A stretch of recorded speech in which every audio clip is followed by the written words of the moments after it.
Boa noite, pessoal que está aí acompanhando o debate com o Paulo Cogos e o Conde. Boa noite, Paulo. Boa noite, Conde. Pode se apresentar. Boa noite. Cobos? Boa noite, Kim. Boa noite, Conde. Boa noite, Kim. Boa noite, Bom, Conde. Boa noite a todos os espectadores. Ou como diria o Lula, boa noite a todos e a todas. Eu sou Paulo Cogos, eu sou um anarcocapitalista, sou estudante de administração, por imposição do MEC, não porque eu queria ficar lá.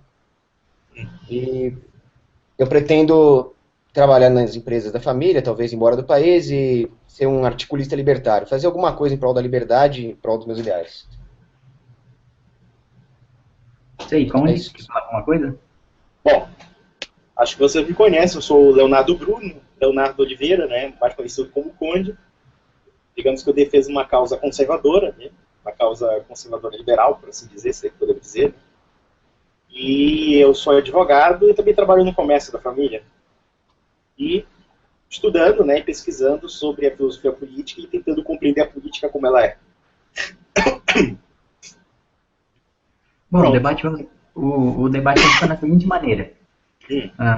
Eu vou propor o tema. Uma pessoa vai ter 5 minutos para responder, a outra também. Depois, mais 5 minutos para réplica para cada um e a gente passa para o próximo tema. Beleza? Beleza. Bom, o primeiro tema é o papel do Estado na sociedade. Começa o Cogos aí, você tem 5 minutos, Cogos. É o seguinte, quando nós falamos em papel do Estado na sociedade, eu iria parafrasear o filósofo Stephen Molyneux e dizer que isso equivale a falar em o papel do estupro na relação romântica. Não faz o menor sentido. A etimologia da palavra societas vem do latim e significa uma relação voluntária, uma associação voluntária entre seres humanos. A própria definição do Estado, que é a imposição coercitiva de um monopólio da força e da legislação em cima de um determinado território, de um certo número de pessoas, não é compatível com a palavra societas, com a palavra sociedade. O Estado é, portanto, um corpo estranho à sociedade. Como ressalta, por exemplo, o antropólogo Clastres, ele fala que o poder político ele está externo a uma sociedade, ele não pertence a ela. Portanto, ele necessariamente vai reduzir a utilidade, a felicidade e o potencial das pessoas que nela vivem. Então ele dá o exemplo de várias tribos e como elas evoluíram, ou melhor, como elas se degradaram para um Estado. Foi sempre através daquilo que o antropólogo Charles Spencer chama de chieftain. Então, grupos de chefes guerreiros impõem a sua vontade à força, na base do machado mesmo. Então, eles começam a impor à sociedade uma certa ideologia para legitimar a sua posição no poder. E daí nasce a política, que é a ciência e a arte de legitimar um crime, de legitimar uma posição parasitária na sociedade. Por que parasitária? Aí eu posso citar, por exemplo, o Franz Oppenheimer. Existem duas formas de se conseguir riqueza dentro de uma sociedade. A primeira é você contribuir para ela, contribuir para os membros dessa sociedade, agregando valor à vida deles. Esse meio se chama meio econômico. Eu produzo alguma coisa que as pessoas valorizam, elas voluntariamente me dão algo em troca e eu fico rico. Muito bem. Agora, existe o meio político de se conseguir as coisas, que é a força, através da coerção. Se um sujeito chegar lá na sociedade e começar a roubar, a matar, ele vai ser rapidamente expulso, morto. Mas aí que mora a ciência da política. Como fazer isso e, ao mesmo tempo, conseguir a legitimação da população? Foi assim que os chieftains, através da sua sofisticação, conseguiram se transformar em estados. E hoje eles têm um apoio ideológico da população. Cabe ao libertário apontar a grande farsa que é o Estado. E assim acabar com ele. Porque a força do Estado não reside na sua superioridade militar absoluta. Os membros do Estado são poucos, são fracos. Ele reside, sim, na ideologia. Aí que o J.M. Hummel, o R.J. Hummel, fala o seguinte: tanto a manutenção da política quanto a manutenção do Estado dependem da ideologia. Ideologia errada ou ideologia correta. O papel do libertário é apontar a ideologia correta e, portanto, o fim do Estado. Porque o Estado, seja ele conservador, comunista, socialista, ele é, em última instância, a criminalização da existência humana. Seja lá o que for que o Estado criminalize você manter a sua própria renda, criminalize você se prostituir em troca de dinheiro, não interessa. O fato é que ele não deixa com que você escolha com quem você vai se associar, como você vai gastar os seus recursos, o seu tempo e o seu dinheiro. O fato de você querer existir sozinho, sem fazer mal para ninguém, independente do Estado, é criminalizado por essa mesma instituição. Não faz sentido dizer que o Estado faz parte da sociedade. Não faz sentido dizer que ele tem alguma coisa a ver com ética, não faz sentido dizer que ele tem alguma coisa a ver com a preservação dos direitos naturais de vida, de liberdade, de propriedade. Faz tanto sentido quanto dizer que um estuprador é importante para preservar a virgindade. Né? Como é que alguém chegaria nessa conclusão? Chodorov, por exemplo, um outro pensador, ele fala o seguinte: não é possível você falar que a economia tem que estar subordinada à política, porque a economia, ou melhor dizendo, a praxeologia, da qual a economia é um ramo, é o estudo da ação humana. Ação humana cujo propósito é você melhorar, é o homem, individualmente, melhorar a sua condição. Isso não é atomismo, não é individualmente, eu vou me separar do resto da humanidade. Agora, a política não. Quando entra alguma intervenção política, ele reduz o bem-estar do homem, necessariamente. Isso ex ante é irrefutável. Então, dizer que a economia tem que estar subordinada a isso é a fórmula para o totalitarismo. Todo e qualquer Estado, por menor que seja, vai atingir um ponto em que ele vai ser um Estado máximo. É isso. Só isso, Cláudio. Você tem 30 segundos ainda, se quiser. Mais 30 segundos? Bom, eu diria o seguinte. O libertarianismo, ele não quer um mundo perfeito. Ele quer um mundo correto. Ele não é utópico. Pelo contrário, ele é a negação da utopia.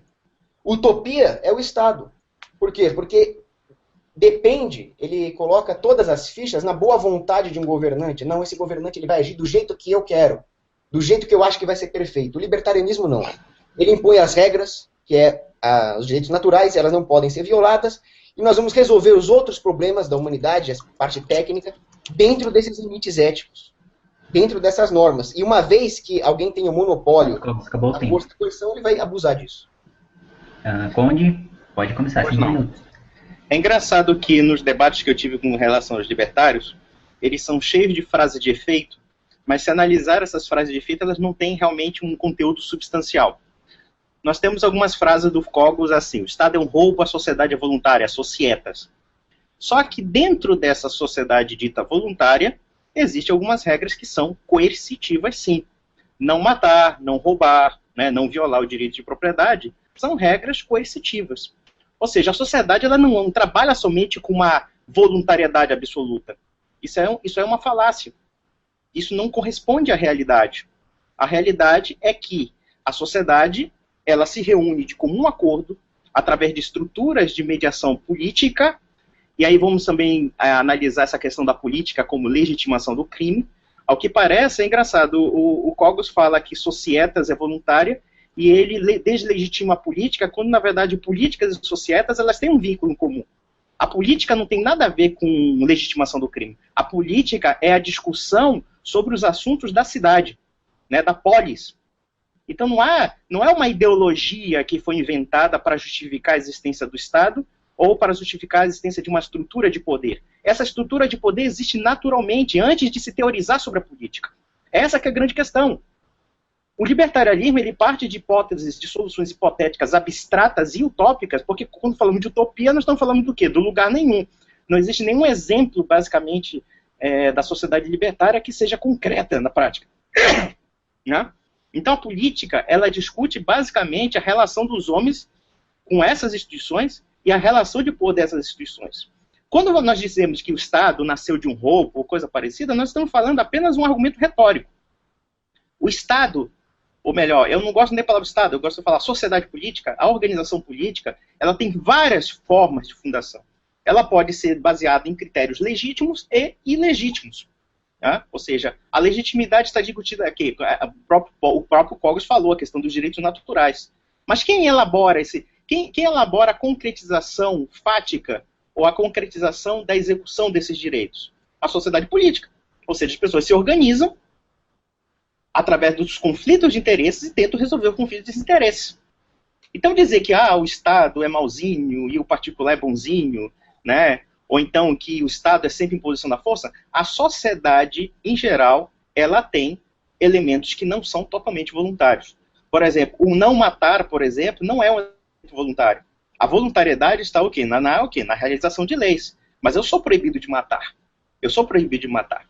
Então eu não posso dizer que tudo é voluntário. Existem leis justamente porque certas relações elas não são totalmente aceitas como voluntárias. Um exemplo clássico é o homicídio. O outro é o roubo. O outro é o estupro. Com relação ao Estado ser despótico ou não, isso depende muito. Isso depende muito da história de um país, isso depende muito de vários tipos de interesses que estão sendo em jogo. Isso é muito relativo.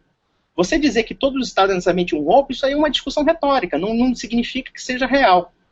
Até porque toda a filosofia política ela está se embasada num conceito real. Nem toda, claro. Tem filosofias políticas que são completamente utópicas. Mas, pelo menos a filosofia política clássica, e aí eu pegaria Aristóteles, Platão, São Tomás, Santo Agostinho, inclusive filosofia justnaturalista, que se desenvolveu no final da Idade Média e depois a partir do século XVI e XVII. Em suma, elas estão se baseando numa realidade chamada estrutura e sociedade política. O caso do societas voluntário, ele pode ser voluntário para se estruturar a sociedade política, mas dentro dessa voluntariedade tem regras que são coercitivas. Né?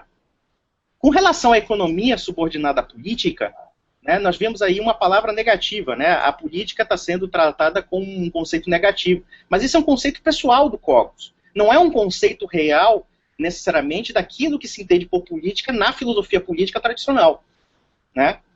Então, quer dizer, claro que a economia ela se sujeita à política, por quê? Porque a economia, como um dos elementos das relações humanas, que é a relação com as riquezas e a relação com o trabalho, ela está sujeita ao quê? A um ordenamento de regras, cujas instituições são obrigadas, inclusive, a o quê? A impor certas garantias.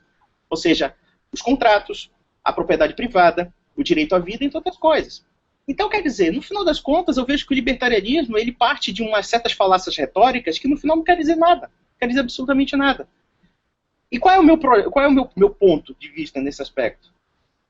O libertarianismo, longe de ser uma afirmação da política, na verdade ela é uma negação de qualquer teoria política. Porque na prática ela não se consagra.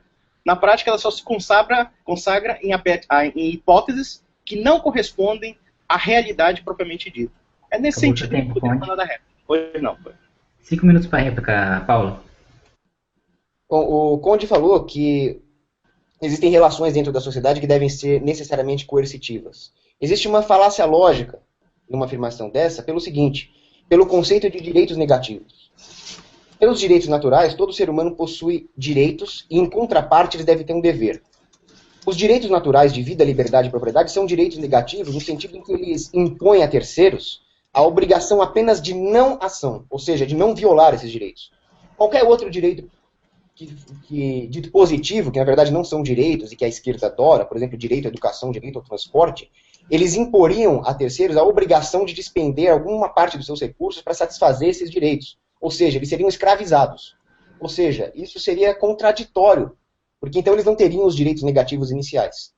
Então não se pode afirmar isso, certo? Não existem direitos positivos, apenas direitos negativos são direitos legítimos. Uma vez que exista o Estado, existe um grupo que tem a autorização, a legitimação para agredir esses direitos naturais das pessoas, senão eles não seriam um Estado. Então esse grupo possui a capacidade, ou melhor, a legitimação para agredir esses direitos das pessoas, enquanto as pessoas não têm. Então não existe aí uma paridade de direitos e deveres que devia existir. É aí que acontece a coerção.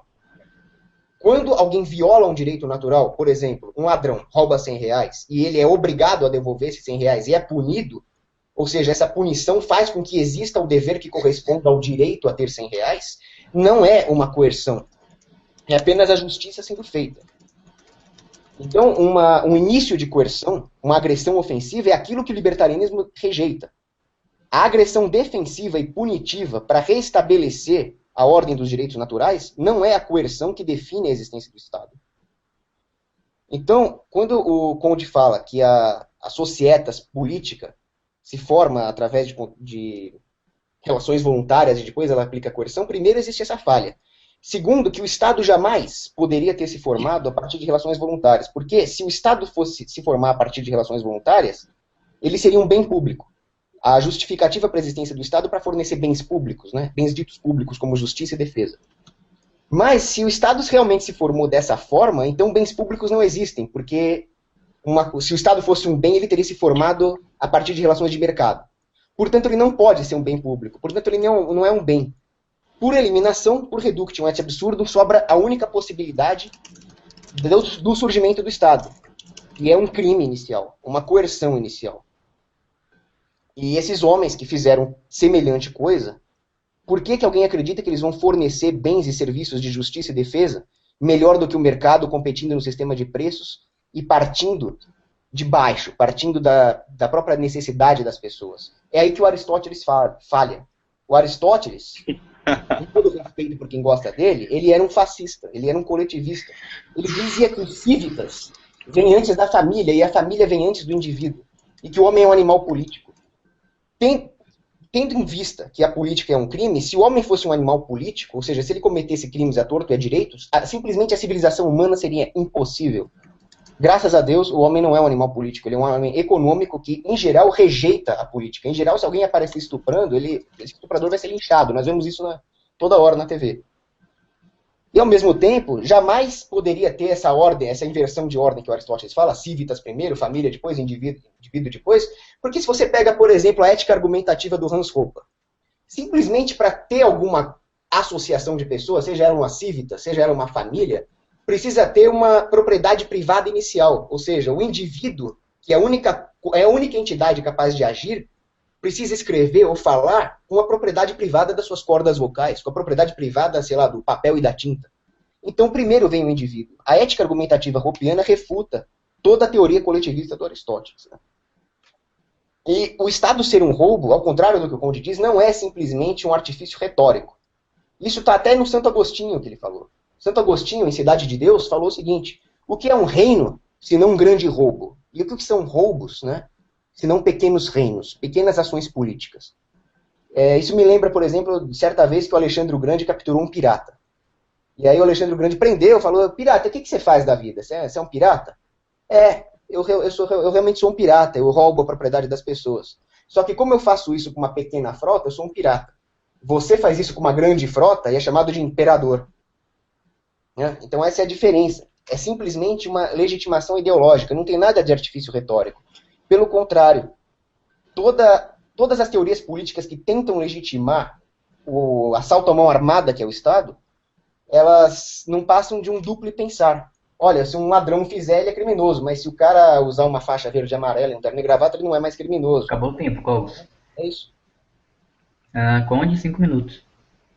É engraçado que o Cogos fala de falácia lógica, né, do Estado roubo. Isso aí são tudo argumentos retóricos. Vou provar por quê. Quando nós falamos do conceito de coerção, nós não estamos falando da finalidade da coerção.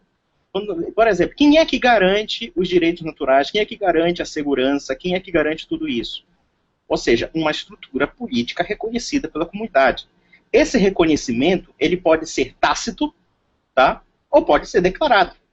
Mas a sociedade reconhece o poder do Estado. Se a maioria da sociedade reconhece o poder do Estado, não é em si por uma questão eminentemente ideológica. Existem inúmeros aspectos em que você pode argumentar no sentido de uma justificativa do reconhecimento do poder estatal, ou do poder imperial, ou do poder de um chefe. Com relação a Santo Agostinho, ao que parece, o nosso amigo devia ler as cartas de Paulo, porque as cartas de Paulo dizem que as autoridades são emanadas de Deus. O que Agostinho deve ter falado, na verdade, foi algum tipo de poder, mas ele não nega a legitimidade do poder, principalmente quando elas estão adequadas aos direitos naturais e ao direito divino. Né? Paulo já falava, os poderes terrenos são instituídos por Deus. São instituídos por Deus por quê? Porque é da natureza da humanidade ser governada. Pode chocar muita gente falar isso, mas é verdade. A sociedade, ela parte do pressuposto de organização. Organização implica hierarquia. Organização implica o reconhecimento de valores comuns e de instituições que imponham esses valores comuns. Com relação à interpretação de Aristóteles, a interpretação que o Cogos dá é uma interpretação distorcida e enviesada. Primeiro, quando o Aristóteles fala da cidade e do indivíduo, é claro que nós podemos questionar a mentalidade do mundo antigo com relação a essa desproporção. Não quer dizer que Aristóteles estivesse certo em tudo. Mas com certeza Aristóteles estava longe de ser um fascista. Né? Na verdade, o que ele quer dizer é que a sociedade e o indivíduo, eles são elementos coexistentes. Ao contrário do liberal, que acredita num indivíduo isolado, num indivíduo atomizado, que é um indivíduo abstrato, diga-se passagem, o que a filosofia clássica admite é que tanto o indivíduo como a sociedade, eles são elementos coexistentes. E eles precisam se organizar dentro do conjunto. Essa é a grande ideia, essa que é a ideia de Aristóteles, a ideia de qualquer filósofo político que não vive nas abstrações, mas vive simplesmente na realidade como a política funciona. Quando se fala de zoon politikon, veja, politikon aí está dizendo sociabilidade, é o mesmo conceito de societas. Ou seja, o homem é um animal social. O homem é um animal que precisa dos seus semelhantes para negociar com seus semelhantes. Agora é interessante, né? Quando nós falamos aqui da coerção, né? Ah, coerção, não. Impor o direito natural é uma coerção. Para o bandido, sim, é um ato de violência, é um ato que ele se obriga a obedecer à lei. Isso é coerção. A finalidade da coerção é uma outra história, se ela pode ser legítima ou ilegítima, se ela pode ser uma usurpação. É essa que é a grande questão, a diferença. É engraçado que, por exemplo, o Cogos fala que o Estado ele não é um bem, né, porque ele não está amparado pelas relações de mercado. Quem te disse que o bem está amparado por um bem econômico? Nem todos os bens que são valorizados na sociedade são bens econômicos, bens palpáveis ou bens necessariamente quantificáveis. O Estado, de alguma forma, ele zela por um bem sim. Um bem chamado segurança jurídica, um bem chamado justiça, um bem chamado legalidade, entre outras coisas, como também a garantia de direitos, que com a colaboração da sociedade, eles se interagem. Então, quer dizer, você falar assim, quer dizer, você está vendo bem como um bem econômico. Quem disse que todo bem é bem econômico? Existem bens que não são econômicos. A segurança jurídica, ela não é um bem econômico. A proteção do direito de propriedade nem mesmo é um bem econômico, necessariamente. Existem alguns elementos de propriedade que não são necessariamente materiais, se nós entendemos assim. Né? Ou então o direito à vida, por exemplo. O direito à vida não é um bem econômico. Então, quer dizer, você pegar um princípio chamado bem econômico e achar que a sociedade se dimensiona por essa estruturação, é uma visão completamente limitada da realidade. A sociedade tem outros aspectos, outras hierarquias de valores que vão muito além dos bens econômicos. E os bens econômicos, eles estão sujeitos a conceitos éticos de uma sociedade política.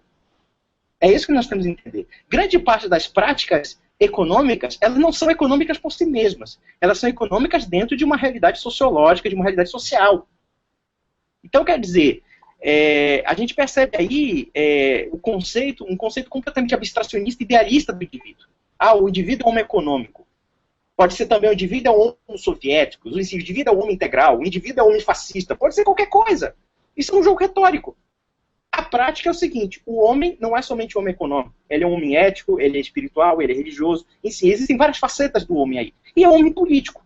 O homem político é um homem que convive com seus semelhantes através de conflitos, né? E também tentando resolver esses conflitos através de legislações comuns. Com relação, por exemplo, a Alexandre o Grande... Acabou seu tempo, Conde. Mas não, tudo bem, depois eu falo sobre isso. Vamos lá.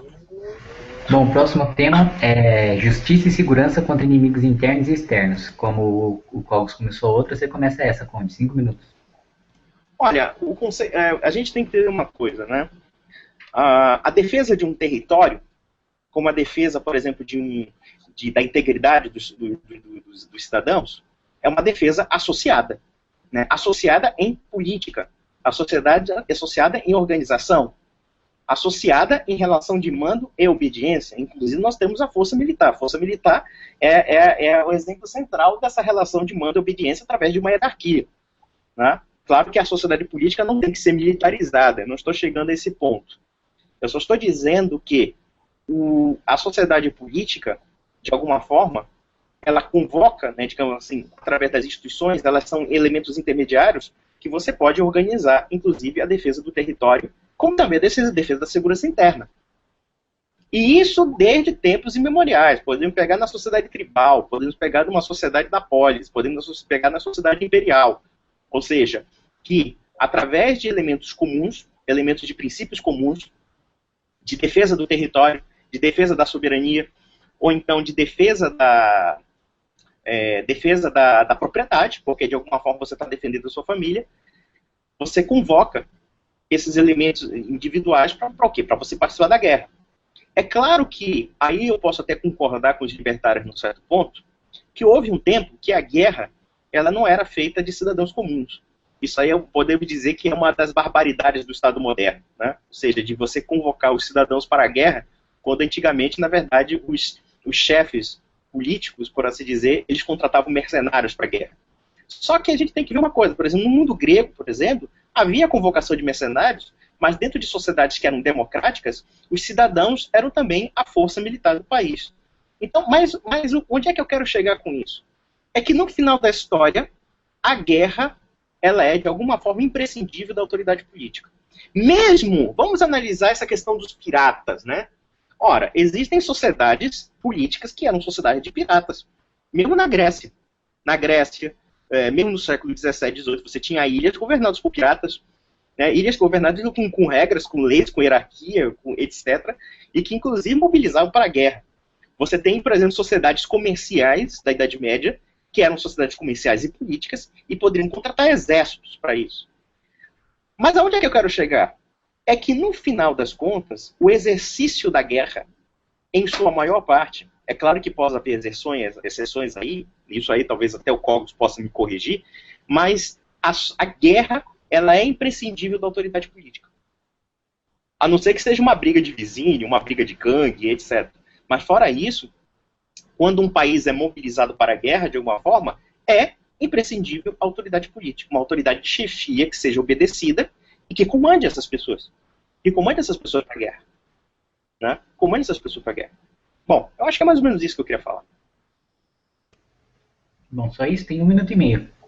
1 minuto e meio? Então, quer dizer, aí voltando àquela questão do Alexandre, que o próprio Cogos falou, olha, com certeza, as disputas políticas, elas são envolvidas em interesses de chefes de Estado, etc., em que eles querem impor sua soberania. Mas qual seria a diferença de um pirata e de Alexandre o Grande? Alexandre o Grande, ao menos, tinha um propósito civilizacional, chamava-se cultura helenística. O pirata não tem esse processo. E vamos analisar uma coisa. Alexandre o Grande não liderou aquelas pessoas, necessariamente, porque ele era apenas usurpador. Ele tinha outros elementos também que eram qualidades. Ele tinha carisma, né? Ele tinha um projeto de união de vários povos da Grécia. Porque, na verdade, o poder imperial do Alexandre o Grande, ele não foi imposto somente pela força. Ela foi imposto, por exemplo, por negociações. Muitas nações pequenas, muitas coisas aceitaram o domínio do Alexandre o Grande. Aceitaram porque viam naquilo algum tipo de ganho. É claro que nós podemos questionar a questão da legitimidade do império, ou então o perigo que há no império, né? Ou seja, o perigo de uma unificação total, né, de um reino, né, de várias cidades, e você destruir essas autonomias. Mas mesmo assim, dentro do mundo antigo, Alexandre o Grande não governaria se não houvesse um mínimo de consentimento de muitas cidades. Muitas cidades aceitaram o domínio do Alexandre o Grande, mas preservaram suas autonomias. E isso acabou incrementando um fenômeno chamado helenismo, e um fenômeno civilizacional de o quê? De exportar praticamente a cultura e a filosofia da Grécia para o mundo todo. Isso podemos dizer também Império Romano. Cogos pode responder, 5 minutos. Quando o Conde fala que a diferença entre o pirata e o Alexandre o Grande é que o Alexandre o Grande tinha um projeto civilizacional, no caso a cultura helenística, os dois tinham objetivos. O problema é que meios eles usaram para conseguir esses objetivos. Ou, se o problema é uma coisa de bem comum, seja lá o que for bem comum, qual a diferença entre isso e 10 homens tentando estuprar uma moça? Ou, qual é a diferença entre o projeto de cultura helenística do Alexandre e o Destino Manifesto americano que exterminou um monte de índio? Ou a diferença entre isso e o espaço vital nazista e toda aquela blitzkrieg contra a França, contra todo mundo ali? Para mim, é tudo criminoso. Agora, falando de defesa militar e da guerra, uma coisa eu concordo com o Conde. O fenômeno da guerra está intimamente ligado ao fenômeno da política. Tanto é que Clausewitz, um dos maiores estrategistas militares que já existiram, falava que a guerra é uma continuação da política por outros meios. Mas seria a guerra uma coisa desejável? Ou alguma coisa bonita de se ver? Óbvio que não. O que nós estamos discutindo aqui é a segurança. Como se defender de agressões. Sendo que o único tipo de guerra justa que existe é uma guerra defensiva contra essas agressões. E qual é a melhor maneira de se defender uma sociedade? Qual é a melhor maneira de evitar que guerras aconteçam? O Estado é capaz de socializar os custos da guerra através dos impostos. As pessoas vão ponderar muitos fatores antes de pegar um fuzil e sair atirando, se expondo ao fogo inimigo. O Estado não, ele manda seus conscritos, ele manda as pessoas que ele doutrinou, seja de uma forma ou de outra, seja falando em a defesa da mãe Rússia, ou seja usando os argumentos que os reis usaram nas cruzadas. De alguma forma, é diferente de uma associação genuína entre as pessoas, fruto de uma formação cultural espontânea, e aí sim, uma defesa forte da sua família, da sua cultura que surgiu espontaneamente. Isso é totalmente diferente da maneira como a guerra evoluiu no âmbito do Estado. Defendendo o interesse dos reis, na Idade Média eu concordo que a maioria dos camponeses não lutavam, era uma guerra entre militares. E depois da Revolução Francesa, quando veio o serviço militar obrigatório, e com a expansão da democracia veio, e do Banco Central também, né? Veio a guerra total, vieram as guerras mundiais, vieram as bombas atômicas, nós vemos que o sistema estatal de segurança está provando que ele é o contrário, ele é um sistema de insegurança. Ele só serviu para torrar trilhões em recursos ao longo da história para enviar milhões de pessoas para a morte. É só isso que serviu. Ao passo que a defesa de um território seria muito mais eficiente, agora falando do ponto de vista utilitário mesmo, como se defender de uma agressão.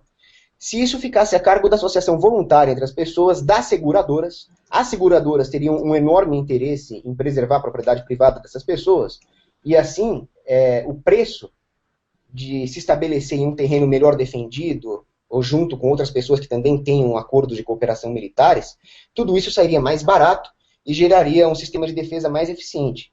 Tudo através das seguradoras.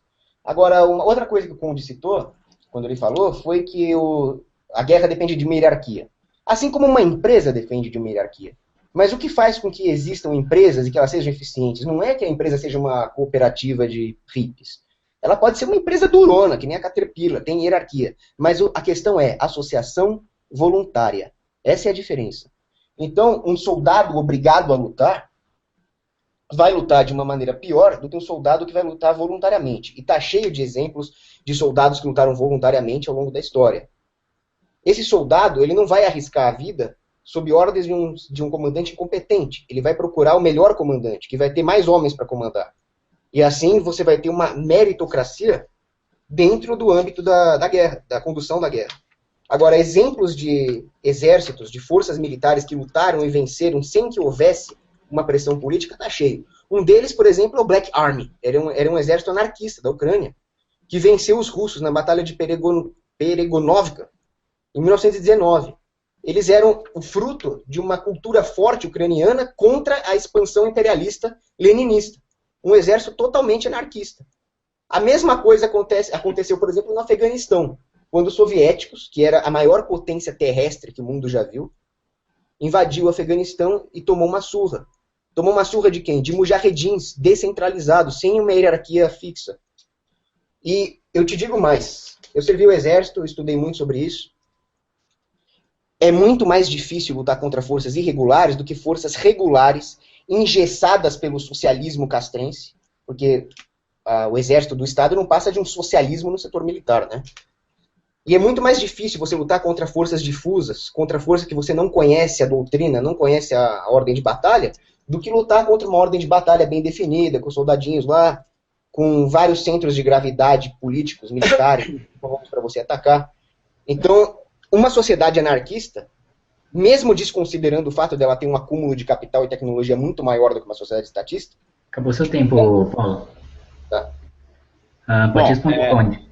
É engraçado que o Cogos, ele cita conceitos políticos como se não fossem políticos. Por exemplo, o que você falou que aconteceu na Ucrânia com relação aos anarquistas, que são chamados socialistas revolucionários ucranianos, na verdade, sim, era um organismo político, era um organismo partidário, inclusive. Não foi assim uma coisa espontânea e surgiu. Na verdade, por exemplo, vamos pegar o caso do Afeganistão que você falou. Isso chama nada mais, nada menos do que guerra de guerrilha. A guerra de guerrilha, ela é o quê? Ela é uma guerra que a pessoa ataca no meio da multidão e você não sabe quem é que está atacando. Isso é uma tática. Agora eu te digo uma coisa. Qual elemento de guerrilha atualmente pode destruir o poder do Estado moderno? Eu falo isso porque, por exemplo, nós temos casos assim no Brasil, ou então mesmo no México, da Guerra Cristera do México, ou então da Guerra Civil de Canudos, que o exército, naquela época, era fraco. Mas era fraco. Ou seja, ele não tinha o poder de destruição que tem hoje. Hoje em dia, a guerra de guerrilha, basicamente, não é capaz de destruir um Estado. Só se esse Estado entrar realmente em colapso internamente. Tá? Com relação à questão das agências, né? Das agências, olha, se a gente basear em agências, no século XVI, os reis tinham os mercenários. Eles pagavam os mercenários para defender os seus reinos.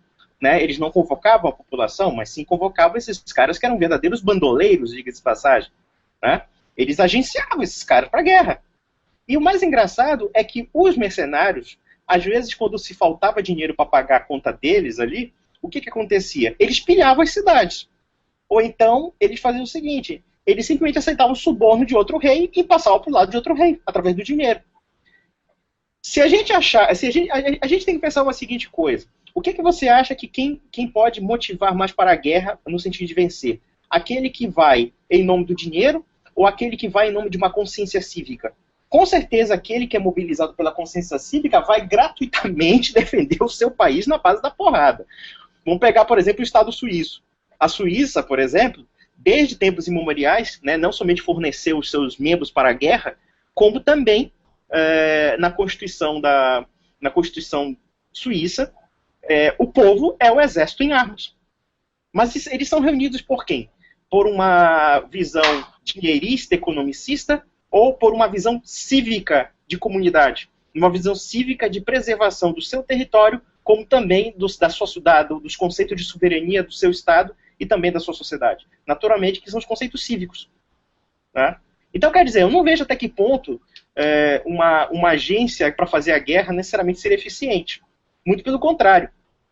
Agora, até certo ponto, eu concordo com a crítica do Cogos com relação a essa questão da mobilização do Estado moderno. Né? A questão da destruição total. Isso aí é realmente verdadeiro. Hoje em dia, o Estado pode mobilizar milhões de pessoas para a guerra, para uma destruição total. Mas a existência da guerra não depende disso. Não depende da existência do Estado. Depende da existência dos conflitos entre Estados. Depende da existência do conflito humano como um todo. As tribos também se matavam entre si, entre guerras. E, inclusive, as matanças de tribais eram muito até tão ou mais violentas quanto o do Estado moderno. Tem um livro chamado A Guerra Antes da Civilização, que é só você estudar. As tribos, em geral, massacravam populações inteiras e escravizavam populações inteiras. Então, quer dizer, a guerra, a motivação da guerra, e já que ele falou da questão da política, não é a existência da política que faz a guerra. Na verdade, o que faz a guerra é o conflito de interesse humano como um todo. Só que é um conflito de interesse no âmbito nacional, no âmbito do quê? Da comunidade. Uma comunidade se hostiliza porque os seus interesses não estão, digamos, em entendimento. E as pessoas se resolvem na base da porrada. Isso não é muito diferente da relação entre indivíduos. Às vezes, se de repente nós não tivéssemos uma organização pública, por assim dizer, de resolução dos conflitos, como é que as pessoas resolveriam os seus problemas? Um pega a garrucha, outro pega a faca, outro pega a espada e dá um tiro na cara do outro. É assim que resolve. E cada um impõe o seu conceito, entre aspas, de justiça. É neste sentido. Então, quer dizer, você querer colocar no Estado o monopólio da maldade humana, e olha que eu não estou falando nem do Estado, eu falo sociedade política. Sociedade política pode ser qualquer organização que tenha o conjunto da sociedade, uma autoridade reconhecida publicamente. Né? Então, quer dizer, você colocar todo o elemento da maldade humana no Estado, no rei, no imperador, sei lá, no Congresso, ou coisa parecida, isso me parece uma visão simplória. Uma visão simplista da realidade. E as relações econômicas, elas não vão resolver esses problemas, porque as relações econômicas, elas fazem parte do problema das relações humanas como um todo. É neste sentido. Ou você acha que empresário... Tudo bem, eu entendo. Cogos? Bom, em primeiro lugar, ninguém está falando que a maldade é um monopólio dos reis. Existem seres humanos maus, existem seres humanos bons, por isso que nós temos o livre-arbítrio. Agora, quando você dá o monopólio da força e da coerção para um grupo que tem o poder, e como dizia Lord Acton, o poder corrompe, aí nós temos uma situação realmente perigosa. Molinari, que é um teórico da segurança privada, um grande pensador, dizia o seguinte: numa anarquia você não vai ter a garantia de paz. Numa anarquia você não vai ter a garantia de respeito aos direitos naturais. Mas no Estado você tem a garantia de que eles vão ser desrespeitados. Então, a ideia de que o Estado vai preservar... Nós precisamos do Estado, porque senão as pessoas vão se matar, então é melhor ter a agressão garantida do que a agressão não garantida, é uma espécie de suicídio civilizacional. Porque, bom, eu posso morrer ou não morrer, então vou me dar um tiro. Mais ou menos isso. Agora, pensa bem. A maioria das pessoas não é capaz de cometer as atrocidades que os membros do Estado cometem em geral. Claro que existem vários tipos de bandido, mas em geral, eu estou falando, as pessoas não cometem essas atrocidades a não ser que elas estejam imbuídas de patriotismo, de nacionalismo, ou de qualquer ideia que o Estado incite na cabeça delas. Em geral, se você furar uma fila, em geral, se você empurrar uma grávida, as pessoas vão reagir contra você. Mas quando existe a presença do Estado, toda essa concepção moral das pessoas tem que ser necessariamente distorcida simplesmente para que as pessoas legitimem o crime que é o Estado. E mais, os governantes que estão na posição de poder, como disse o Santo Agostinho, eles são imbuídos daquilo que é chamado de libidos dominandi. Eles querem cada vez mais poder, e aí eles vão fazer cada vez mais guerras e cada vez mais abusos. Agora, outra coisa que o Conde confundiu é que é a questão do espírito cívico ou do dinheiro? Realmente, o Maquiavel falava que os mercenários eram guerreiros inferiores, porque eles não lutavam por um ideal, e sim por dinheiro. Mas quando se estuda praxeologia, o que está em jogo não é o que a pessoa está recebendo em troca, e sim aquilo que ela valoriza mais no momento. É possível que uma pessoa valorize mais um ideal cívico, ou amor à família, ou amor àquela vilarejo onde ele vive, do que o dinheiro. O que importa é que ela valoriza tanto aquilo que ela está disposta a arriscar a vida. Realmente, nesse caso, o miliciano é o mais poderoso dos soldados. Mais do que um soldado estatal que luta por obrigação, mais do que um mercenário que luta pelo dinheiro. Mas, de qualquer forma, ele luta melhor quando isso tudo for voluntário. Quando você monta um exército permanente, um exército profissional a serviço do Estado, você tem uma ameaça à liberdade. Isso já dizia o Alden Partridge, que se formou na Academia Militar de West Point, uma academia que forma um exército permanente profissional, e ele falou que aquilo era uma ameaça para a liberdade, que aquilo ia formar um exército que serve aos interesses dos governantes. Então ele desenvolveu o conceito do soldado cidadão lá nos Estados Unidos. Fundou outra escola, que era Norwich University. E não deu outra, né? Hoje nós vemos o exército americano se envolvendo nos conflitos mais antiéticos e criminosos possíveis e imagináveis. Quer dizer que a profecia do Alden Partridge estava certa, né? E não é toda milícia que é motivada por fatores políticos, partidários. Nós vemos, por exemplo, os casos mais interessantes de uma mobilização completamente espontânea contra uma opressão. Por exemplo, mulheres camponesas lá na Nigéria pegando em armas para se defender contra aquele grupo terrorista, o Boko Haram. Mulheres camponesas, sem nenhum treinamento militar, expulsando terroristas. Ou no México, por exemplo, quando os cidadãos mexicanos se mobilizaram para combater um cartel, coisa que o governo não fez. Qual a diferença entre os terroristas do Boko Haram e os traficantes e o governo? Simplesmente é uma legitimação ideológica. Agora, o Conde falar a simetria de poder do Estado é muito maior. Hoje não tem como um grupo irregular vencer o Estado numa guerra. Primeiro que isso é um argumento para mim. Nós chegamos num ponto em que o Estado tem uma simetria de poder realmente. Eles têm cruzadores, eles têm caças invisíveis, eles têm armas nucleares. E nós estamos perdendo o direito de ter um 38. Isso é perigoso. Concordo com você, Conde. O Estado tem uma simetria de poder absurda e perigosa. Mas não é por isso que eles têm a capacidade de nos vencer. Porque uma vez que suma o apoio ideológico do Estado, uma vez que eles não tenham mais como controlar a cadeia de suprimentos, logística necessária para manter a máquina de guerra funcionando, eles perdem tudo. E isso aconteceu em todos os campos de batalha, por mais que os americanos tivessem uma infraestrutura logística, um material bélico superior aos Vietcongs, por exemplo, eles apanharam naquela selva. Não estou discutindo agora que os Vietcongs não tinham apoio soviético, mas o fato é que lutar uma guerra irregular é justamente, o cenário de guerra irregular é justamente o cenário onde a sua superioridade tecnológica fica mitigada. E aí entra a sua superioridade de apoio, de hearts and minds, né? Coração e mentes, como dizem os teóricos da contra-insurgência. Se hoje as pessoas deixassem de apoiar o Estado, e o Estado tivesse algum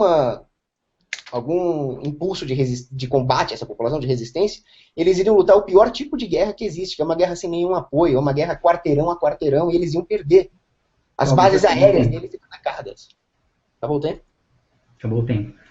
Agora a gente passa para o próximo assunto, que é a legalização das drogas. E começa com você, Paulo. Legalização das drogas. Bom, eu acho que esse tema poderia muito bem morrer no argumento ético, né? Porque o corpo é meu. Dentro do meu corpo eu coloco o que eu bem entender. Chocolate, hambúrguer, maconha, cocaína, e ninguém tem nada com isso. Se nós negarmos esse simples fato, nós estamos dizendo que nós, pela lógica, né, que nós não somos donos do nosso corpo, que o Estado é dono do nosso corpo. Ah, mas as drogas fazem mal. Realmente faz mal, o hambúrguer também faz mal.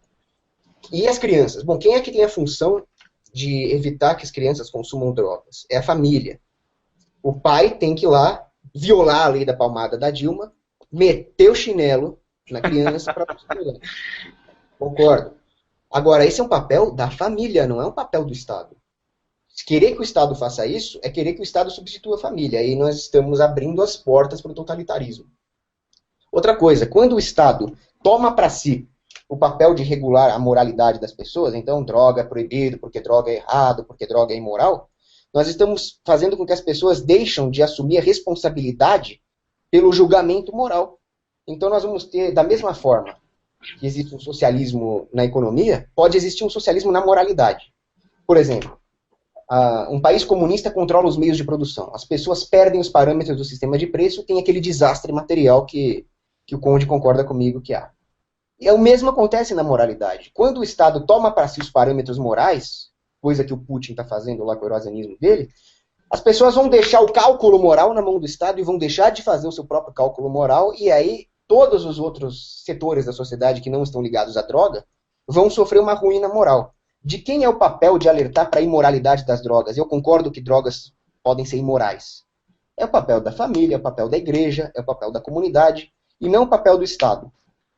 Porque seja lá qual for a política do Estado, seja a política de esquerda, vamos cuidar do drogado, seja a política do Capitão Nascimento, vamos bater no drogado, necessariamente qualquer uma dessas coisas vai ter que ser financiada com os recursos de todo o resto da sociedade. Então, ou você vai agredir um inocente, que é o usuário, ou você vai subsidiar o usuário com recurso de que não tem nada a ver com a droga. Então, a família do usuário, que não soube educar o moleque, vai ser subsidiada com o quê? Com o dinheiro das famílias que souberam educar os moleques. E aí isso é um axioma básico da economia. O que é subsidiado tem de mais e o que é taxado tem de menos. Famílias responsáveis vão ficar cada vez mais reduzidas em número e famílias irresponsáveis vão aumentar, porque elas estão sendo subsidiadas. E, por fim, nós temos a guerra contra as drogas, que vem causando mortes, violência. Existe a militarização da indústria proibida. E eu não acho que nenhum argumento poderia servir para justificar essas mortes, para justificar o que está acontecendo no México, lá com os cartéis decapitando os outros. Quem assistiu Breaking Bad sabe, né? O Walter White lá, ele fabricava a metanfetamina dele. Ele podia ser um comerciante, como outro qualquer, ganhar dinheiro, ou podia acontecer tudo o que aconteceu. Morreu, eu não vou fazer spoiler aqui, mas foi um desastre, né? E é isso. A guerra contra as drogas não diminuiu o vício, pelo contrário, as drogas ficaram mais pesadas, mais virulentas, enquanto que os custos aumentaram. E por que o governo insiste nisso? Ele não está preocupado com o drogado, ele não está preocupado com a sociedade, ele não está preocupado com a viúva do policial. Ele está preocupado com os cartéis que estão ligados aos políticos e com a pressão das grandes corporações que têm interesse em impedir que haja bens substitutos, derivados, por exemplo, do cânhamo, né, que fabrica maconha, e assim eles ficam livres da concorrência. E as indústrias do tabaco, do álcool, petrolíferas, continuam lucrando sem a ameaça dos bens substitutos do cânhamo. Inclusive, a maconha é usada para fins medicinais. E outro dia, a Anvisa impediu a liberação lá de um medicamento à base de maconha e acabou resultando na morte de uma criança. Então, olha só, morreu um completo inocente que não tinha nada a ver com o peixe por causa de sei lá o quê. Porque uns falam que é moral proibir as drogas, outros falam que, bom, seja lá qual for a justificativa, não justifica. Quanto tempo eu tenho, Kim? Kim? Kim já dormiu, ó. Kim, acorda. Acorda, porra. Tem mais um minuto ainda, Paulo. Você tá me devendo uns acréscimos. Não, eu vou deixar um minuto certinho. Houve tempo em que as drogas eram liberadas, houve tempo em que a Rainha Vitória usava drogas, houve tempo em que havia clubes para fumar vários tipos de droga, narguilé, com maconha, seja lá o que for, em bares dos Estados Unidos, e não acontecia problema nenhum. E a mesma coisa com o álcool. Aí veio a lei seca, e nós temos o Al Capone matando o Bugs Moran. Se não vê hoje, por exemplo, o dono da Budweiser matando o dono da Heineken, né? E a mesma coisa acontece no setor das drogas. Só existe Farc, só existe esse tipo de coisa porque elas são proibidas. Aquele tempo em que as drogas eram liberadas e existiam os clubes, os caras meio loucos que se drogavam e ficavam só por isso, era recreacional, hoje virou um inferno na Terra. Hoje virou um inferno que são as favelas brasileiras.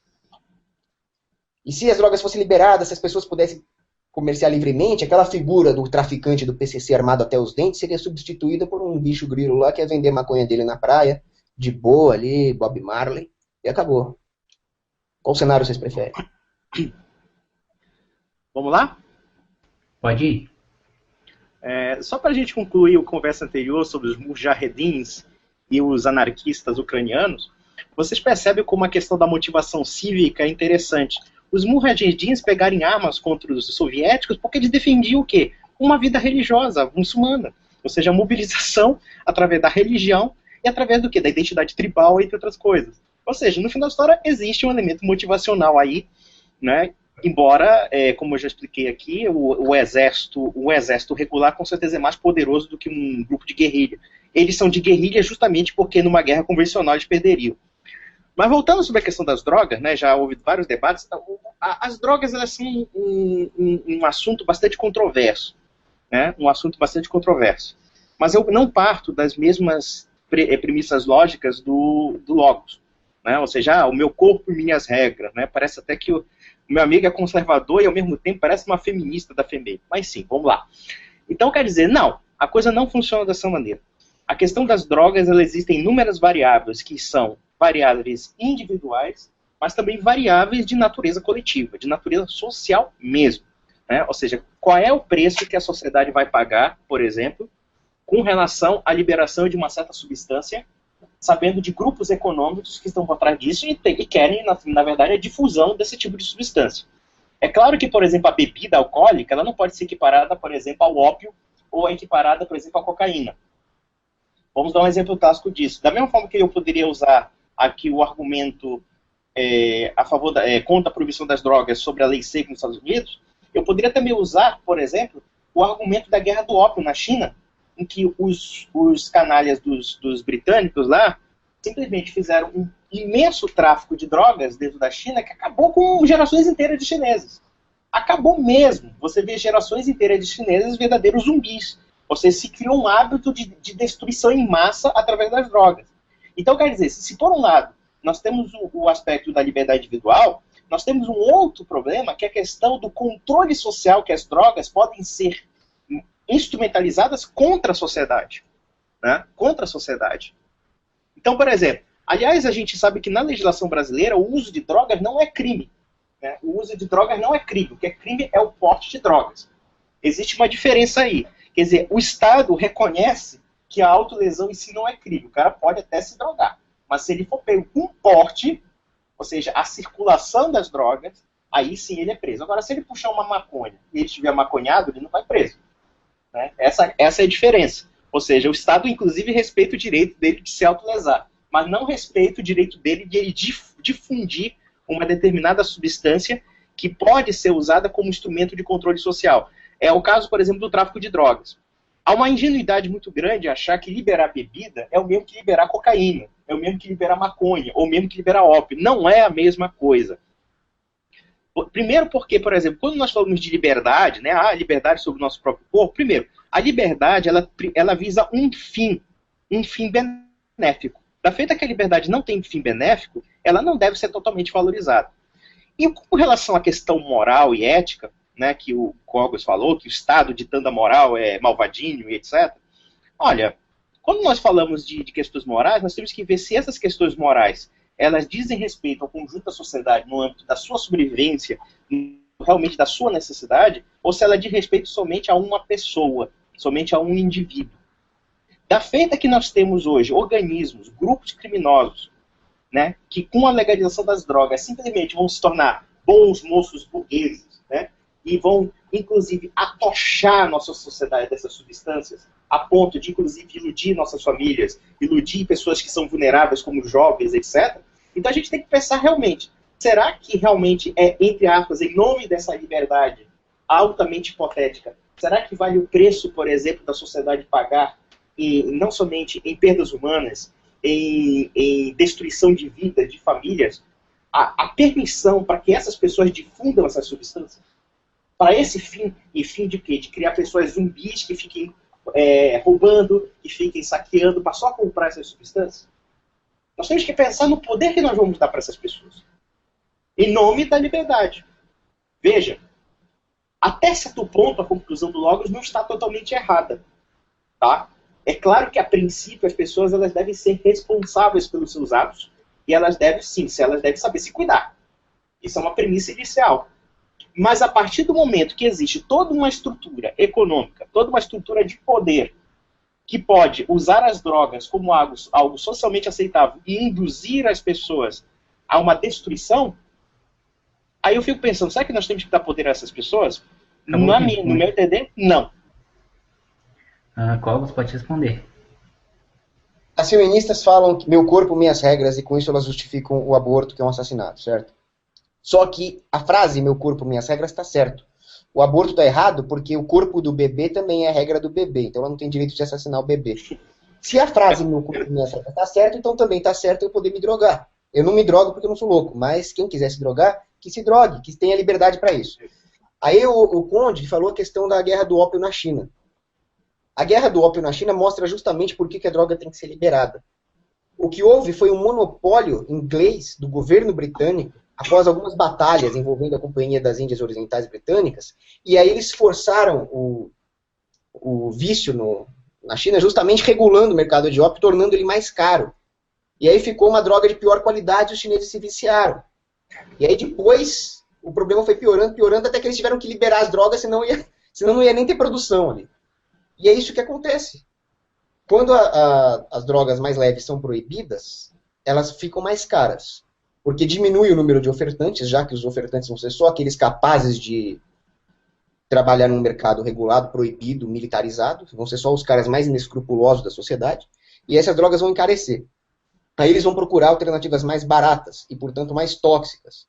Então, o que era, por exemplo, a cocaína, vai virar coisa pior, vai virar heroína, depois vai virar crack, eu não sei exatamente a ordem, mas depois vai parar no crocodilo.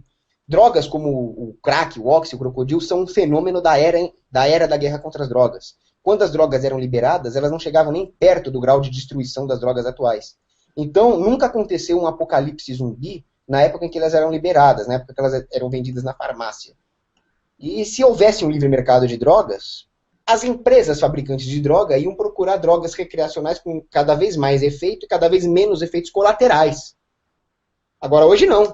Hoje não tem nenhum... Se o drogado comprar uma droga de má qualidade, ele vai reclamar para quem? Ele vai no Procon reclamar? Ele vai na polícia reclamar? Então não adianta falar isso. O governo, ele não prende, ele não fuzila o usuário de droga, mas ele manda fazer serviço comunitário. Ele impede que haja liberdade no mercado de drogas. Então sim, o governo impede que haja um direito do consumo. Quando se afirma que ao liberar as drogas, as pessoas iam se drogar, e então elas iam sair assaltando e matando por causa de droga, existem vários problemas associados a essa afirmação. O primeiro é que isso está acontecendo agora, com as drogas proibidas. O governo não consegue controlar as drogas nem mesmo dentro das prisões, que é o ambiente mais controlado pelo governo que existe. Então nós teríamos que transformar a sociedade numa prisão ou coisa pior, para que o controle das drogas fosse eficiente, isso se ele fosse desejável. Mas não é. Porque ao afirmar que alguém poderia se drogar, ficar muito louco e sair assaltando para comprar droga, nós estamos querendo punir um crime em potencial. Por essa lógica, tudo deveria ser punido. O cara deveria ser punido simplesmente por ter uma arma.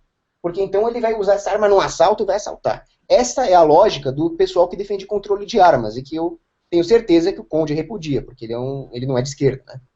Sim, e sim, a lógica por trás do controle de armas é a mesma lógica por trás do controle de drogas. O cara vai usar uma arma para assaltar, ou o cara vai se drogar e assaltar e roubar por causa das drogas, com a diferença de que todo assalto à mão armada envolve armas, mas nem todos envolvem drogas. E nem todo drogado sai matando, e nem todo homem armado sai matando, muito pelo contrário. Então, existe também uma perversão do direito aí. O direito diz que os crimes têm que ser punidos, e não o medo do cara cometer um crime e ser punido. Quando as drogas eram liberadas, o comerciante de drogas tinha uma certa reputação a zelar. Então ele não poderia, por exemplo, sair vendendo droga para as crianças. Como é que ele ia ser visto na sociedade vendendo droga para criança? Ele ia falência, ele ia ser linchado, ele ia ser boicotado socialmente. Se ele vendesse uma droga de má qualidade, ele ia ser processado. Isso acontece com o traficante? Pelo contrário, eles vendem droga para quem eles quiserem. Eles dão tiro de fuzil na polícia. Eles não têm nenhum controle. O único controle que eles têm é de outros traficantes. Às vezes eles formam os seus microestados dentro da favela e com as suas relações com os políticos. E assim a população inteira sofre, porque para assegurar o seu monopólio da boca de fumo lá, os traficantes usam todos os meios possíveis, inclusive os coercitivos. Eles transformam a favela num estado dentro de um estado. E eu sou anarquista, não gosto desse estado duplo, né? Ao passo que, se fosse liberado, ia ter mais uma lojinha de drogas lá dentro, e a dona Josefa, que vai lá todo dia subir o morro com o balde em cima da cabeça, não ia ter nenhum problema com isso. Mas não. O que existe hoje é um regime de terror que poderia acabar se as drogas fossem liberadas. Ao contrário do que dizem os opositores à liberação das drogas. O regime de terror está acontecendo hoje. Agora, vamos supor que realmente tenha lá um cara que se drogue até ficar um zumbi e morra. Bom, como ajudar esse cara, se é que você quer ajudar ele? Via caridade. Não é proibindo ele de se drogar. Da mesma forma que você não... Oi? Acabou o tempo. Bom, Pode Eu ir. acho engraçado que o Cogos está dizendo que com a liberação das drogas, os drogados vão para o PROCON reclamar para o Estado, né? Ele sendo um anarcocapitalista, o que me parece uma contradição. Ora, se o mesmo princípio se aplica, ao cara que compra, digamos, venda de drogas legal, isso poderia também ser aplicado a quem vende drogas ilegais. Ou seja, é claro que, por exemplo, a gente percebe que muitos dos traficantes não estão nem aí, tá, para o benefício de quem se droga. Muito pelo contrário, estão mais pelo dinheiro e estão potencializando, inclusive, os meios de dependência dessas drogas. Agora o Cogos fala o seguinte, não, mas é aquela história, o problema é que eles se drogam, ou eles ficam mais viciados porque eles compram drogas de má qualidade, né? Como se as drogas de boa qualidade realmente não aumentassem mais o vício, né? Diga-se de passagem, né? Bom, até um dado momento a gente tem uma terminologia chamada meu corpo, minhas regras, né? Só que essa terminologia ela também é falsa, porque, primeiro, todos os direitos, tá? Todos os direitos, eles não são absolutos, nem mesmo direitos sobre o próprio corpo. Isso pode até chocar muitas pessoas. A pessoa vai achar assim, não, mas a pessoa não é dona do seu corpo? Sim, ela é dona do seu próprio corpo. Mas existem alguns valores que são elementos que preservam esse indivíduo. Um exemplo clássico disso. Eu posso vender, por exemplo, um pedaço do meu braço para servir de canibal num restaurante, por exemplo? Isso poderia ser uma atitude voluntária, né? Eu cortar meu braço e dizer assim, olha, entregue meu braço como meu braço, por exemplo, num restaurante. Atitudes voluntárias e benéficas para as partes, né? Enfim. Mas a sociedade não aceita isso. Não aceita porque essa ação, entre aspas, livre, entre aspas, porque não é livre, porque a liberdade implica um bem, ela é uma transgressão à individualidade humana. Ela é uma transgressão à individualidade humana. É claro que nem toda transgressão à individualidade ela tem que ser necessariamente proibida. A gente tem que presumir que as pessoas, a princípio, elas tenham responsabilidade pelos seus atos. Mas quando vemos que a coisa é tão furibunda, tão absurda, né, é tão violenta, é claro que até certo ponto a sociedade intervém. Por exemplo, aconteceu na Alemanha um caso de um canibal, de um sujeito canibal, que matou o outro cara com consentimento do outro cara, e o cara virou churrasquinho do amante lá, entendeu? O cara comeu a piroca do cara, cortou o braço, cortou a perna, assou a cabeça do cara, fez um ensopado. E ele falou assim, não, foi voluntário isso aí. Foi voluntário, meu corpo, minhas regras. Meu corpo, minhas regras podem ser o quê? Eu posso justificar o canibalismo. Mas o problema é o quê? O canibalismo transgride a dignidade humana. Transgride a dignidade do próprio corpo. E uma pessoa que está chegando a esse ponto de meu corpo, minhas regras, dá para ser comido, né, ou ser jantado, é um cara que está, simplesmente, perdeu completamente o juízo. E quem come um cara desse tem que estar no manicômio judiciário, naturalmente. Né? Agora, com relação às drogas. Como já falei aqui, a liberação das drogas não garante, necessariamente, uma melhora substancial, né, no seu uso de drogas, e também não há uma correlação entre diminuição de drogas e liberação das drogas, muito pelo contrário. Aqui um amigo nosso falou do monopólio dos ingleses do ópio, né, porque o ópio era meio ruinzinho, estragado. Se tivesse um ópio melhor, mais poderoso, com certeza os chineses seriam menos viciados. Ora, o monopólio em si não vai impedir, por exemplo, não impediria, por exemplo, um mercado negro que também existiria na China. Né? Por exemplo, existiam concorrentes também na China que distribuíam esse ópio para todo mundo, inclusive comprando dos ingleses, ou então extraviando de outros lugares que os ingleses não controlavam. Mas o problema central é, será que nós devemos permitir que certas pessoas de ação livre, entre aspas, tenham o direito de intoxicar uma sociedade inteira? De criar um hábito, de impor um hábito? Ou então de simplesmente promover um hábito que pode ser destrutivo para a grande maioria da sociedade, ou para uma boa parte da sociedade? Quem é que vai assumir esses custos? Quem é que vai assumir isso? As famílias que têm que assumir? Ah, mas é o problema da família. Ah, a família tem que assumir. Agora, o cara que, por exemplo, vicia o teu filho numa escola, não. Né? O traficante de drogas está enriquecendo com gente dopada, não. Então, me parece aí uma transferência grave de responsabilidade. Eu acho, sim, que dentro da perspectiva das drogas, como eu disse, é controverso. Eu admito essa controvérsia, porque existem, claro, por exemplo, bebida. Bebida não é uma droga. Droga como, por exemplo, a cocaína. Ela é uma bebida. Na verdade, ela é um alimento que pode ser usado em excesso e que pode pessoas cometerem excesso. Mas há uma diferença substancial aí de um cara que cheira cocaína cujo único fator mesmo é ficar doido, pô. Acabou o Eu não tempo. tomo cerveja. Tá bom, beleza.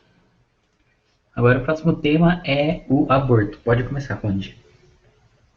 Bom, eu acho que o Cogos, de alguma forma, ele é contra o aborto também, né? Então eu acho que a gente não vai ter nem mesmo uma briga aí, né? Pelo menos eu acho que ele é um libertário aí sensato. Né? Mas eu vou só questionar o conceito da propriedade sobre o corpo. Existe um problema muito grande desse conceito, justamente porque o corpo não é uma propriedade sobre si mesmo. Quando nós falamos que as pessoas são donas de si mesmas, nós estamos falando de uma figura de linguagem. É que as pessoas têm um poder de decisão sobre assuntos que dizem respeito somente à sua vida. Mas quando falamos de ser proprietário do nosso corpo, nós estamos dando a entender que o corpo é algo que pode ser alienado do próprio homem. O corpo não é uma figura exterior ao homem. O corpo faz parte do homem. O corpo é um elemento ontológico. É um elemento do ser. Então, por exemplo, se você fala, mas o corpo é a propriedade. Isso é um uso que é muito comum, principalmente daquele maluco, aquele lunático chamado Murray Rothbard, chamado Ética e Liberdade, que ele diz que nós temos autopropriedade sobre o corpo. Eu não posso vender meu corpo por inteiro, a não ser que eu perca a liberdade sobre si mesmo. Sobre minhas ações, na verdade. Porque eu aceite o poder de alguém sobre mim, como no caso da escravidão. Mas isso não é admissível. Não é admissível esse conceito da propriedade. O que é admissível é que o corpo somos nós. O corpo é um elemento ontológico. Nós podemos talvez só proximamente admitir o conceito de propriedade aí, no sentido de próprios. O corpo é algo próprio de mim. Mas quando o libertário usa propriedade, ele usa a propriedade como um elemento alienante. Existe no direito civil um conceito chamado direito de personalidade. Correto? Então, os direitos de personalidade são alguns elementos da individualidade que são indisponíveis, inalienáveis e intransferíveis. Uma delas é o nome, a honra, né, o bom nome, a honra, a dignidade e o próprio corpo. Eu não posso transferir meu corpo para terceiros. Por quê? Porque transferir meu corpo para terceiros significa o quê? Perder poder sobre o meu corpo. Isso significa, na prática, escravidão. E a gente pergunta, mas o cara quer ser escravo livre? Aí você pega, por exemplo, um boboca como Takaki lá, que diz, não, eu sou a favor da escravidão voluntária. Olha, escravidão voluntária já é uma contradição em termos, porque eu estou negando a minha voluntariedade, né? Eu estou agindo voluntariamente para negar a minha liberdade. Isso a sociedade não reconhece. E a sociedade não tem que reconhecer a destruição da liberdade. Não tem que reconhecer. Então, o meu corpo, minhas regras, aí está praticamente refutado. Está refutado justamente porque ela pode ferir outros valores que são tão coexistentes quanto você ter o quê? Você ser o próprio corpo. Inclusive se autodestruir. Claro que eu não estou defendendo aqui que a gente tem que prender o suicídio, por exemplo. Mas é claro que qualquer sociedade minimamente sã vai impedir que alguém se mate, porque percebe que ela não está no perfeito juízo das próprias razões. Não é natural que ele faça aquilo. Com relação ao aborto, é claro, o aborto ela é uma transgressão à vida de uma pessoa. Uma vez eu estava conversando com um idiota, mas o idiota, puta que pariu, o idiota é uma regra geral da humanidade. O cara falando o seguinte, que o fulano de tal é um feto, não tem sistema nervoso central, então ele tem que ser eliminado porque ele não é um ser humano. Esse porra, cara, se não é um ser humano, então é o quê, filha da puta? É o bebê de Rosemary? É um capetinha? É o boneco Chuck? Não, filha de uma égua. É o seguinte, o início da vida está ligado o quê? A uma relação de causalidade entre um homem e uma mulher se pegando, mete o pau na vagina da mulher, mete o esperma no óvulo, surge um processo chamado vida. A formação do sistema nervoso central, a formação dos braços e das pernas é apenas parte desse processo, tanto quanto ser um recém-nascido, quanto ser uma criança, quanto ser um adulto ou ser um velho. São processos da vida. Quer dizer, a individualidade da vida ela não está somente na constituição física de um sujeito, mas no processo próprio da vida, no processo próprio do desenvolvimento da vida. Né? Então, quer dizer, alguém argumentar que, por exemplo, a mulher é proprietária sobre o seu corpo, ou coisa parecida, que isso é apenas um artifício retórico, você está negando o fato de que a mulher tem obrigações morais para com seus filhos, dentro do seu surgimento, através do ventre, até o nascimento e até a fase adulta. Né? Então, quer dizer, todos os argumentos pró-aborto são tudo argumentos estapafúrdio, argumento ridículo, né? Argumento de quem quer justificar realmente assassinato de nascituro. Argumento de eugenista, vagabundo, ou de aquelas feministas ridículas do Rio Grande do Sul, as putinhas aborteiras, por exemplo. Né? Mulheres idiotas, débeis mentais, sequeladas. Se depender do princípio do pró-aborto, poderia até abortar essas mulheres, porque elas são tudo sequeladas. Elas são anencéfalas. Acabou o seu tempo aí, infelizmente vou ter que interromper os seus insultos às putinhas aborteiras. Não, Vai mas, não, lá. mas calma. Não, mas não é insulto. É porque elas mesmo se autodenominam putinhas aborteiras. Não insultei elas. Elas que é o termo que elas usam. Tá certo. Vai lá, Cláudio. Não usei o termo, não. Elas que usam esse termo. Bom, eu não discordo do Conde, porque o aborto realmente é um homicídio. É um assassinato de nascituros. Não tem outro termo para isso. Só que eu discordo de quando o Conde fala que não existe propriedade absoluta sobre o próprio corpo, e ele discorda também da frase meu corpo, minhas regras, porque ele fala que nós somos o corpo e nós não podemos alienar o nosso corpo. Pois bem, nós não somos o corpo. O corpo é matéria orgânica. 98% dos átomos que formam o nosso corpo são substituídos todo ano. O que é o homem? O homem é a alma. O corpo é uma ferramenta que nos foi dada. E até mesmo filósofos ateus, por exemplo, Thomas Nagel, eles falam que se o homem fosse o corpo, haveria um determinismo cósmico, que seria resultado de cálculos de reações químicas, e todas as ações humanas não seriam motivadas, e sim obedeceriam o mesmo comportamento que uma molécula dentro de um compartimento de gás. Mas não é o caso. O homem realmente é motivado, e até um filósofo ateu como Thomas Nagel concorda com isso. Nós não somos o corpo. Dado que o corpo é uma ferramenta, nós podemos sim dispor dele da maneira como nós bem entendermos, sem violar os direitos individuais de outrem, né? Agora, o Conde criticou o Murray Rothbard, mas de uma maneira que não foi justa com o Murray Rothbard. Porque, justamente, o Murray Rothbard fala que um ser humano tem o direito de firmar contratos livremente, mas se ele firmar um contrato de escravidão voluntária, seja lá o que for isso, porque se a escravidão não é voluntária, né? Ele teria o direito, sim, de rescindir esse contrato a hora que ele quiser, não porque ele é o próprio corpo, ele não pode dispor do corpo, e sim porque ele não pode alienar a sua própria vontade por um impedimento lógico. Senão ele não seria um ser humano agindo. Então, se ele, por algum momento, desistir de um contrato de, entre aspas, escravidão, ele tem o direito de desistir, segundo a ética da liberdade de Rothbard, porque ele não pode alienar sua vontade, não por causa de positivismo. Então eu não concordo quando se usa o Código Legal Brasileiro, por exemplo, para algum argumento. O Código Legal Brasileiro fala que a personalidade, que seja lá o que for, é inalienável. O positivismo tem que ser rejeitado, porque o positivismo parte do princípio que não existem direitos naturais. A não ser, ou seja, a única lei que tem que ser respeitada é aquela lei positivada. Mas qual é a lei que diz que a lei positivada tem que ser respeitada? Nenhuma. Então, ou ele cai na contradição de que direitos naturais existem e não existem ao mesmo tempo, ou ele fala que crime não é crime. Então, o argumento positivo, de lei positivada, tem que ser imediatamente rejeitado. Nós nos tornamos, sim, donos do próprio corpo pelo seguinte: ética argumentativa rupiana, mais uma vez. Quando eu falo a palavra eu sou dono do meu próprio corpo, ou eu não sou dono do meu próprio corpo, seja lá o que for que você falar, você está usando o seu corpo. Você está usando as suas cordas vocais para pronunciar essa palavra. E se você não fosse dono delas, você teria que pedir autorização simplesmente para falar contra ou a favor da propriedade privada do próprio corpo. O que seria um absurdo. Uma sociedade não poderia subsistir se não houvesse, a priori, um respeito à propriedade privada sobre o próprio corpo, que é a primeira das nossas propriedades. A propriedade privada existe simplesmente porque existe escassez.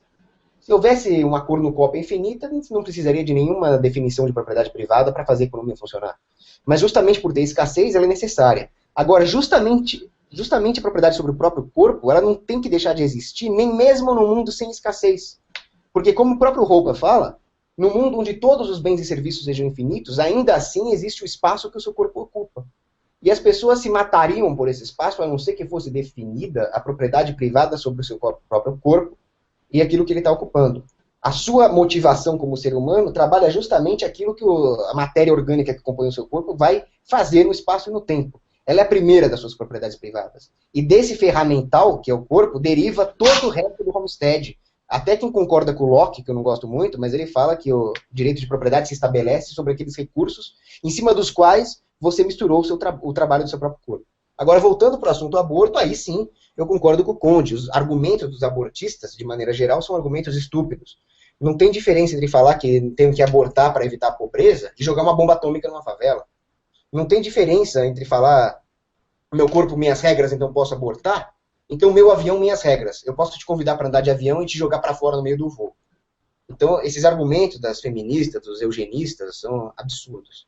Eu nem colocaria as feministas no meio disso, porque o abortista é um assassino. Eu não concordo com o feminismo, mas daí a chamá-las de assassinas Eu diria que é uma parcela das feministas que são assassinas, né?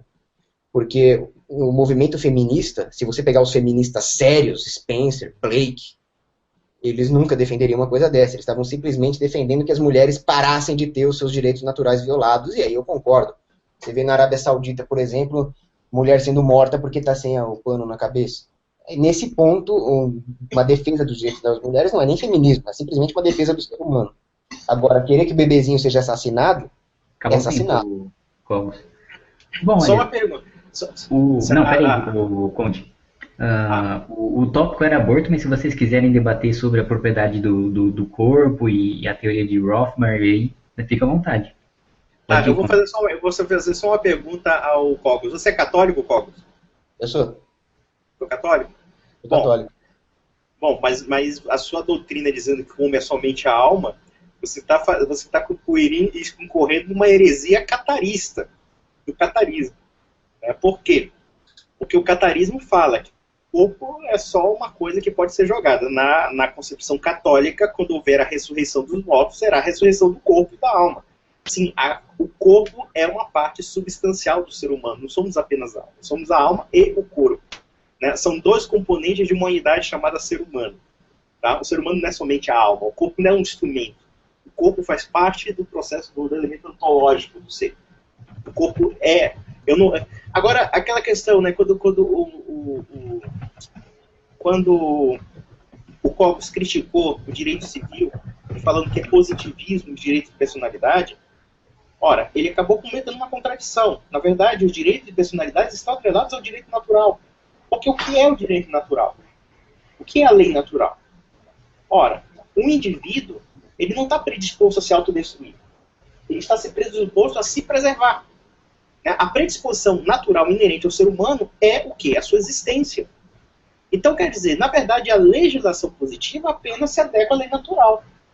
Uma pessoa que se dispõe do próprio corpo, você falou o seguinte, eu vou me dispor do meu corpo. Tá, eu posso fazer o seguinte, o quê? Dar um tiro na cabeça, sair a minha alma do corpo e dar pro cara lá e vender, toma meu corpo? Quer dizer, não pode fazer isso. Porque isso é antinatural. Isso é contrário ao elemento central do instinto da própria natureza humana, que é viver. Então, quer dizer, na verdade, o que eu estou colocando aqui? Quando você fala de uma liberdade absoluta, ela já é uma contradição em termos, porque a liberdade, ela tem um fim que lhe identifica, como também um conceito de regras. E essas regras implicam realmente regras em si mesmos. Regras de conduta do ser humano com relação a si mesmo. Regras, por exemplo, com relação ao bem-estar. Regras com relação... Claro que essas regras, necessariamente, elas não precisam ser positivas. Elas não precisam ser jurídicas. Por exemplo, cuidar da minha saúde não é uma regra jurídica. O Estado não vai me obrigar, por exemplo, a proteger minha saúde. Tá?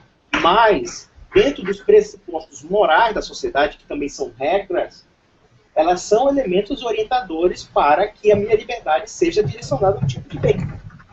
Com relação, por exemplo, à escravidão voluntária, ela é uma contradição em termos. Porque, por exemplo, você pode rescindir da escravidão.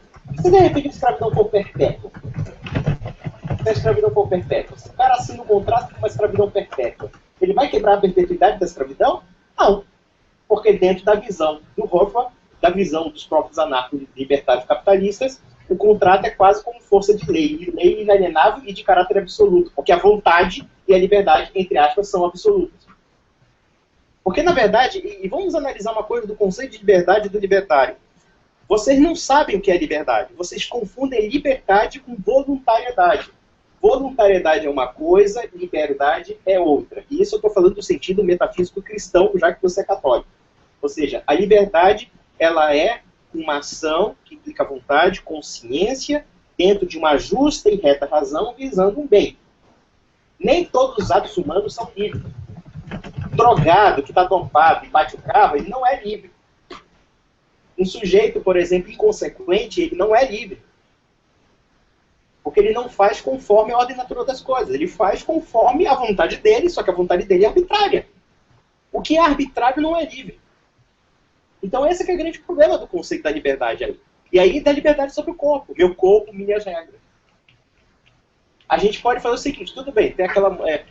só para corrigir, né, que eu falei do tempo que tinha as aborteiras, eu eu não ofendi as aborteiras. Na verdade, quem se auto-ofendeu foi aquele grupo feminista do Rio Grande do Sul. Elas se identificam como tais. Então eu já não preciso nem xingar as mulheres, né? É só falar o nome do grupo que elas já ficam empolgadas.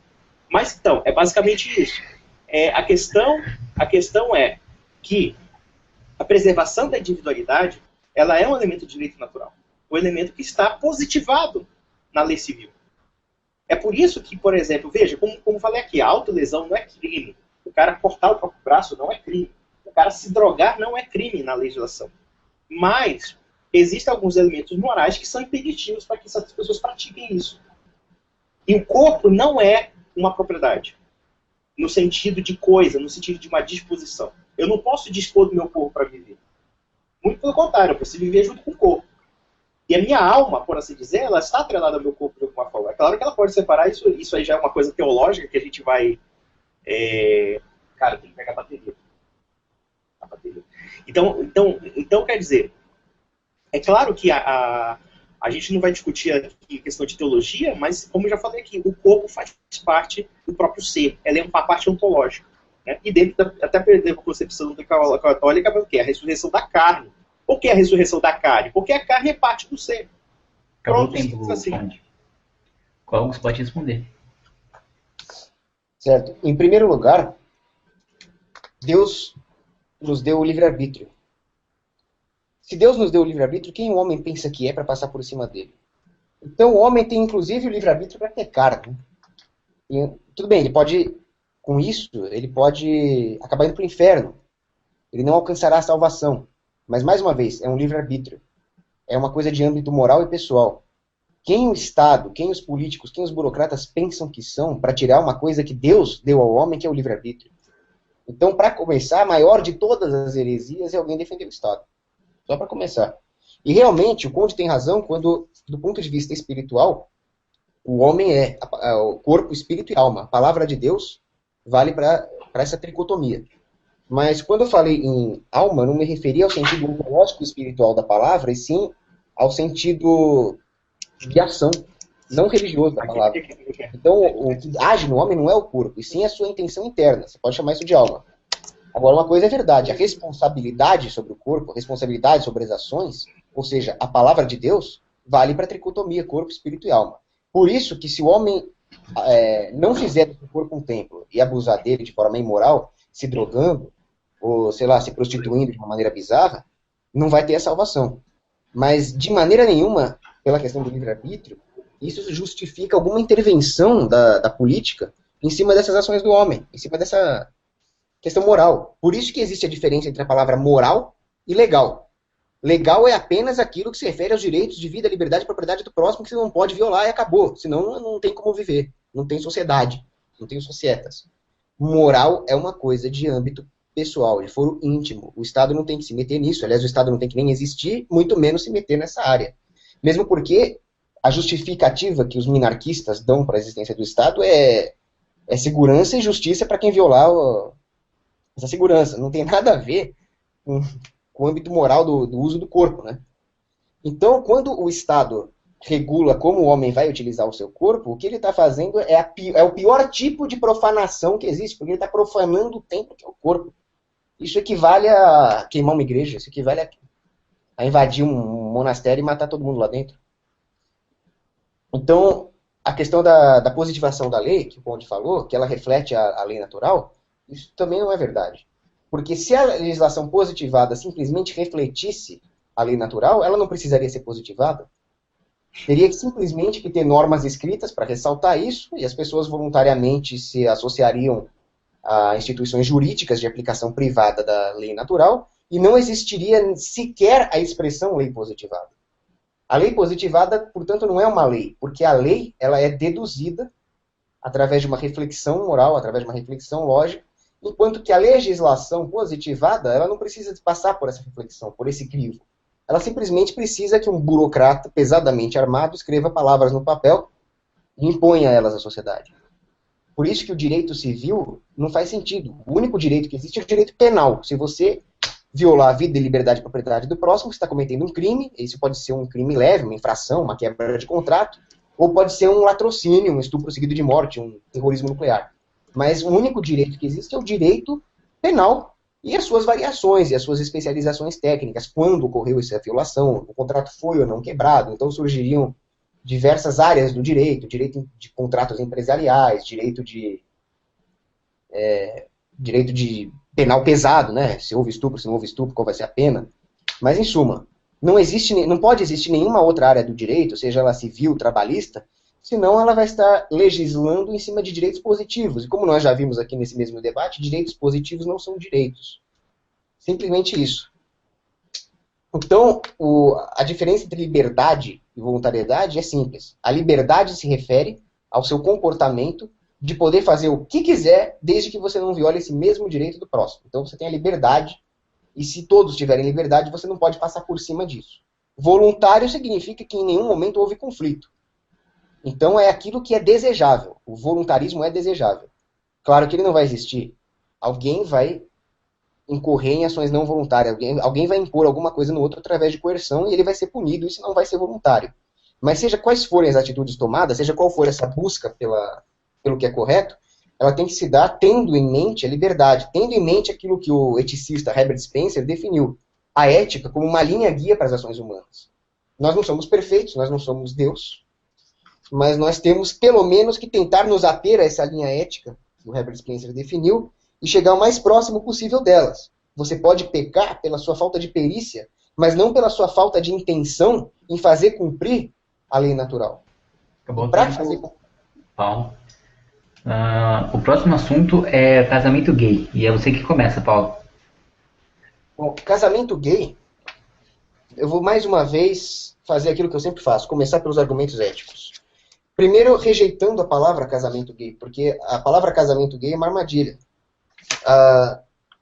Isso parte do pressuposto de que o Estado regula, mais uma vez entrando na invalidade do direito civil, que o Estado regula as relações entre os indivíduos. Então, olha, você tem o casamento entre não gays, tem que ter o casamento gay, etc. O fato é que não tem que ter nada disso. O Estado não tem que interferir de forma alguma nas relações humanas. As pessoas têm que ser livres para se associar com quem elas quiserem, firmar os contratos que elas quiserem, e a única coisa que tem que valer nesse caso é o pacta sunt servanda, ou seja, os contratos têm que ser cumpridos. Agora, se é um homem com homem, se é uma mulher com uma mulher, se é 3 homens com 2 jacas e mais 3 cavalos, mais 2 mulheres, não importa. Simplesmente isso não é do âmbito de mais ninguém, a não ser das pessoas que se envolvem nessa relação. Agora, a palavra casamento gay em si é uma desonestidade linguística, porque o casamento, como disse a antifeminista Camille Paglia, é uma instituição cultural religiosa, e ela é definida como uma relação entre o homem e a mulher. Agora, nada impede que 2 gays se juntem e chamem isso de casamento. Eu posso muito bem acordar de manhã, pegar lá uma mão papai, um pão com manteiga e chamar aquilo de jantar. Bom, eu estou linguisticamente errado, segundo o dicionário, mas eu tenho direito de fazer isso. Simplesmente isso.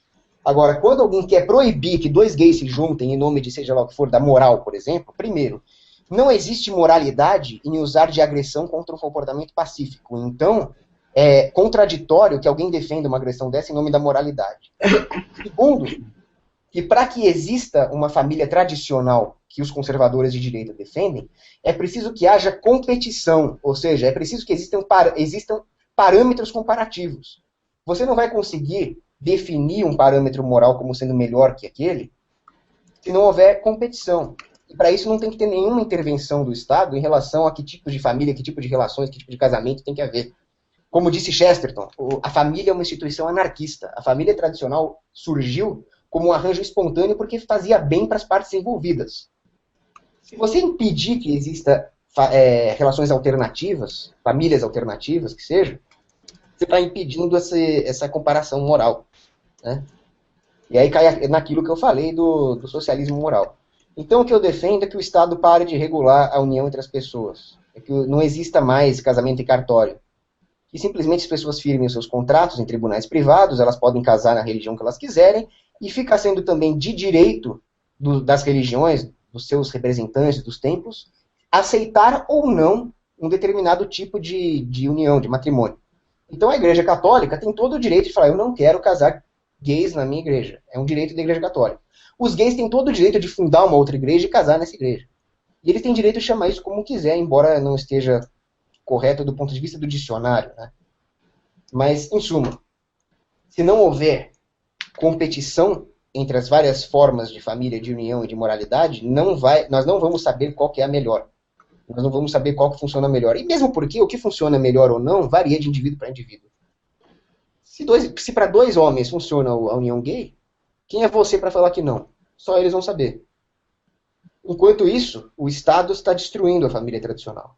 Ele está usando o ativismo gay, ou seja, os gays que querem não apenas os seus direitos naturais, mas sim privilégios à custa dos direitos naturais dos outros, para destruir a instituição da família e implantar um marxismo cultural que vai resultar num regime totalitário. E quando esse regime totalitário chegar, vai acontecer com os gays, com os negros, com os brancos, com todas as minorias, inclusive a minoria que é o indivíduo, aquilo que sempre aconteceu nos regimes totalitários, que é o genocídio, a destruição. Lembrando que Marx, Che Guevara eram todos homofóbicos, lembrando que o Estado sempre se expande e sempre tende para um totalismo de esquerda, e é isso que vai acontecer com as minorias se nós deixarmos o Estado ter poder, seja ele o poder de tributar, ou seja ele o poder de regular a união entre as pessoas. Tem quanto tempo aí? Tem mais 1 minuto. Bom, é isso. Não, tudo bem, pode começar, Conde. É engraçado que, por exemplo, nós falamos a questão do direito natural. Né? Na visão dos jogos, o direito natural é um direito que não pode ser violado. Né? É um direito que caiu do céu e todo mundo sabe. Né? Agora não vou aceitar o direito natural, ele não precisa ser positivado. Isso é um grande erro. O direito natural, como direito positivo, eles podem ser violados. Matar alguém não é uma violação do direito natural? Ela precisa de uma positivação jurídica. Precisa de direito penal, precisa de regras para o quê? Para limitar a violação do direito à vida. Então, o direito natural, é claro, o direito natural é um princípio que pode ser percebido pela lógica, pela razão, e pode ser percebido dentro da estrutura da realidade, que é um paradigma da lei divina, tá? Mas que, claro, quando eles são aplicáveis dentro do Estado ou de qualquer organismo político, eles precisam ser positivados, sim. Né? Isso é uma coisa que, bom, precisa estudar sobre a questão do direito natural. Tá? Com relação ao casamento, existem a gente tem que entender aqui que existem 2 linhas de análise, tá? Uma análise da Sociedade dos Autistas, e o Rodrigo Souza, o último debatedor, ficou ofendido, achando que isso é espantalho, mas é verdade, é a Sociedade dos Autistas. Né? O que diz respeito a mim não diz respeito a você, não diz respeito a outro. Só que a sociedade não funciona dessa maneira. O que não diz respeito a mim, a você ou outro, são alguns pontos que são ligados às coisas individuais. Mas o casamento não é uma escolha individual apenas. Eu não posso remodelar a família conforme meus caprichos. Porque a família tem regras sociais comuns. Porque a família, longe de ser apenas um problema meu, da minha mulher, e dos meus 3 cachorros, 4 filhos e 2 homens dentro de casa, entre aspas, né, que pode ser, ela implica também um organismo moral. Ela é uma entidade moral. Quando nós falamos que a família é uma associação espontânea, o que o Estado faz ao regulamentar a família é basicamente reconhecer aquilo que é não somente espontâneo, mas também aquilo que é conforme a lei natural. Por que nós dizemos que a família, que o homossexualismo não é uma conjunção homossexual, não é uma família? Porque ela contraria a lei natural. E ela não é, ou pelo menos até então não era reconhecida como família, justamente porque ela não tem os componentes essenciais de uma família natural. Agora, o problema é que eu não entendo o que é o Cogos. O Cogos, uma hora, ele diz ser um católico, mas outra hora ele coloca a moral dentro do plano completamente relativista. Como é que a gente pode medir os parâmetros morais em relação... Porra, você é católico ou não é? Claro que existem parâmetros para serem medidos. Uma relação homossexual, por mais que nós respeitemos o direito de alguém ser homossexual, de se juntar com outro homem, ela não pode jamais ser equiparada a uma relação que gera filhos, uma relação que gera descendência, uma relação que, de fato, ordena moralmente a sociedade dentro de uma ética saudável. Isso é completamente absurdo você dizer que os parâmetros são competitivos. Não, não são competitivos. Ninguém está fazendo competição moral para ser mais bonzinho ou menos bonzinho. Existem valores que são genuínos e valores que não são genuínos. Isso está num plano de uma hierarquia de conceitos aí. Tá?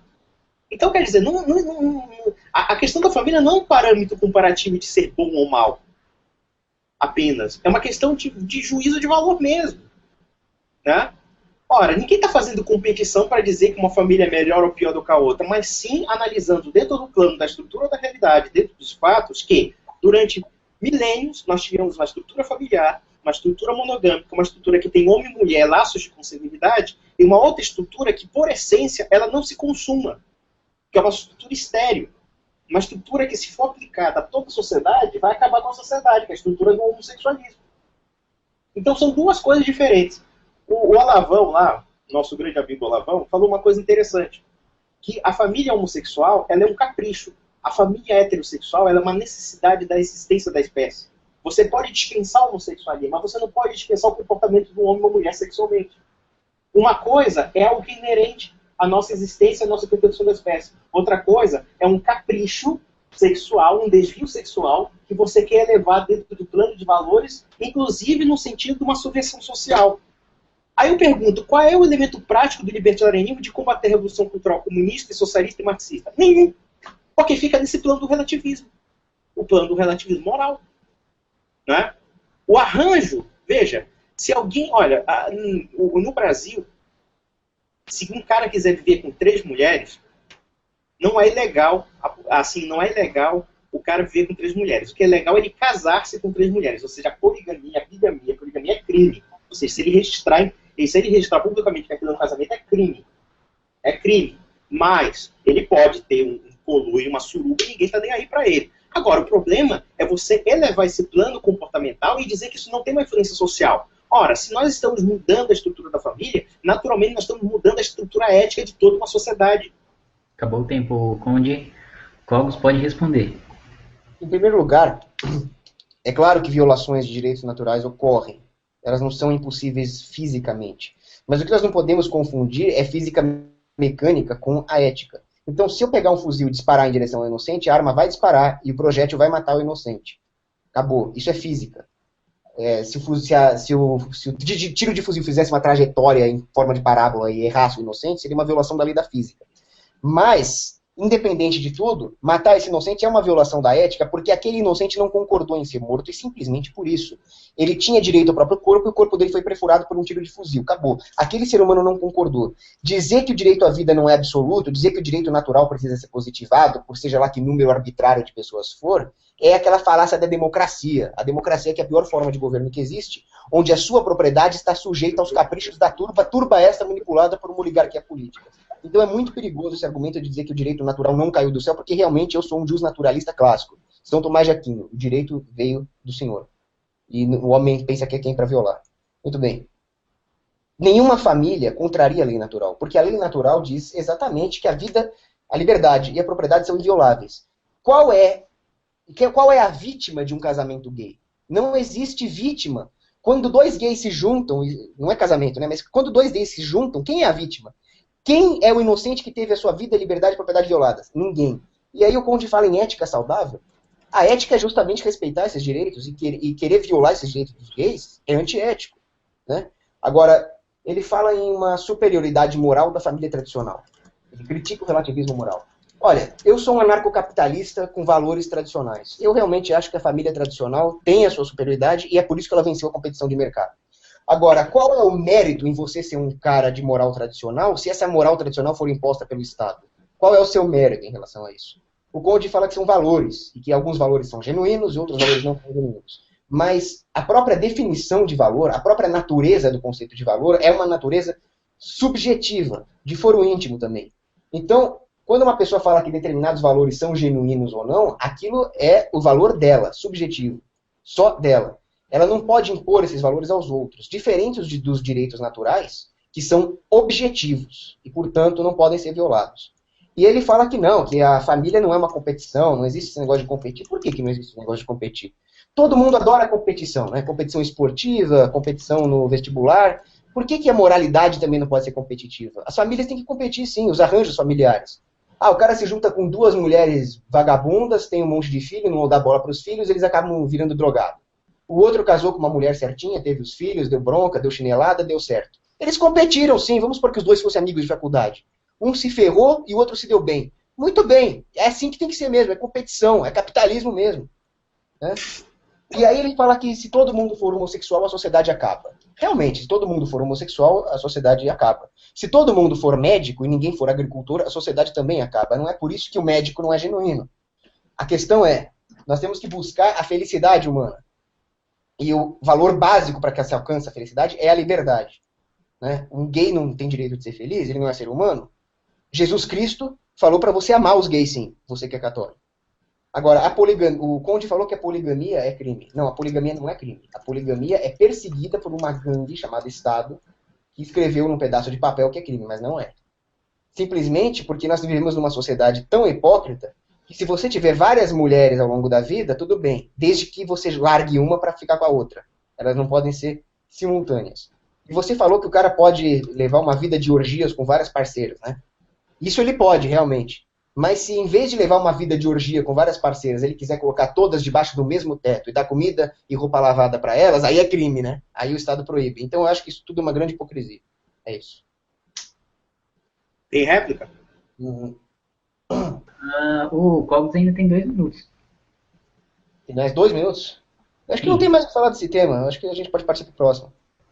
Bom, se vocês quiserem, eu posso dar 2 minutos pro Conde falar e mais 2 para você, já que você não utilizou todo o tempo, vocês que sabem. É interessante, é engraçado que, por exemplo, o Cogos não leu São Tomás de Aquino. Porque quando ele fala de lei natural, você está confundindo um princípio liberal e está falando que é São Tomás de Aquino.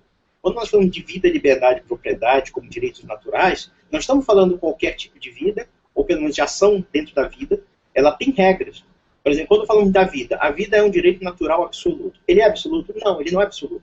Por exemplo, se eu estou tentando matar uma pessoa e um cara me mata em legítima defesa, onde é que está o direito à vida absoluta aí? Não está. Quando nós falamos de liberdade, toda liberdade é lícita? Não, não é lícita. Ou toda ação voluntária, né? Porque nós estamos fazendo aí confusão de liberdade e voluntariedade. Não, não é voluntário. Então não é natural. Então você está fazendo uma confusão aí. Direito natural implica um princípio de ordenamento, não somente da conduta humana, das ações humanas, como também das instituições.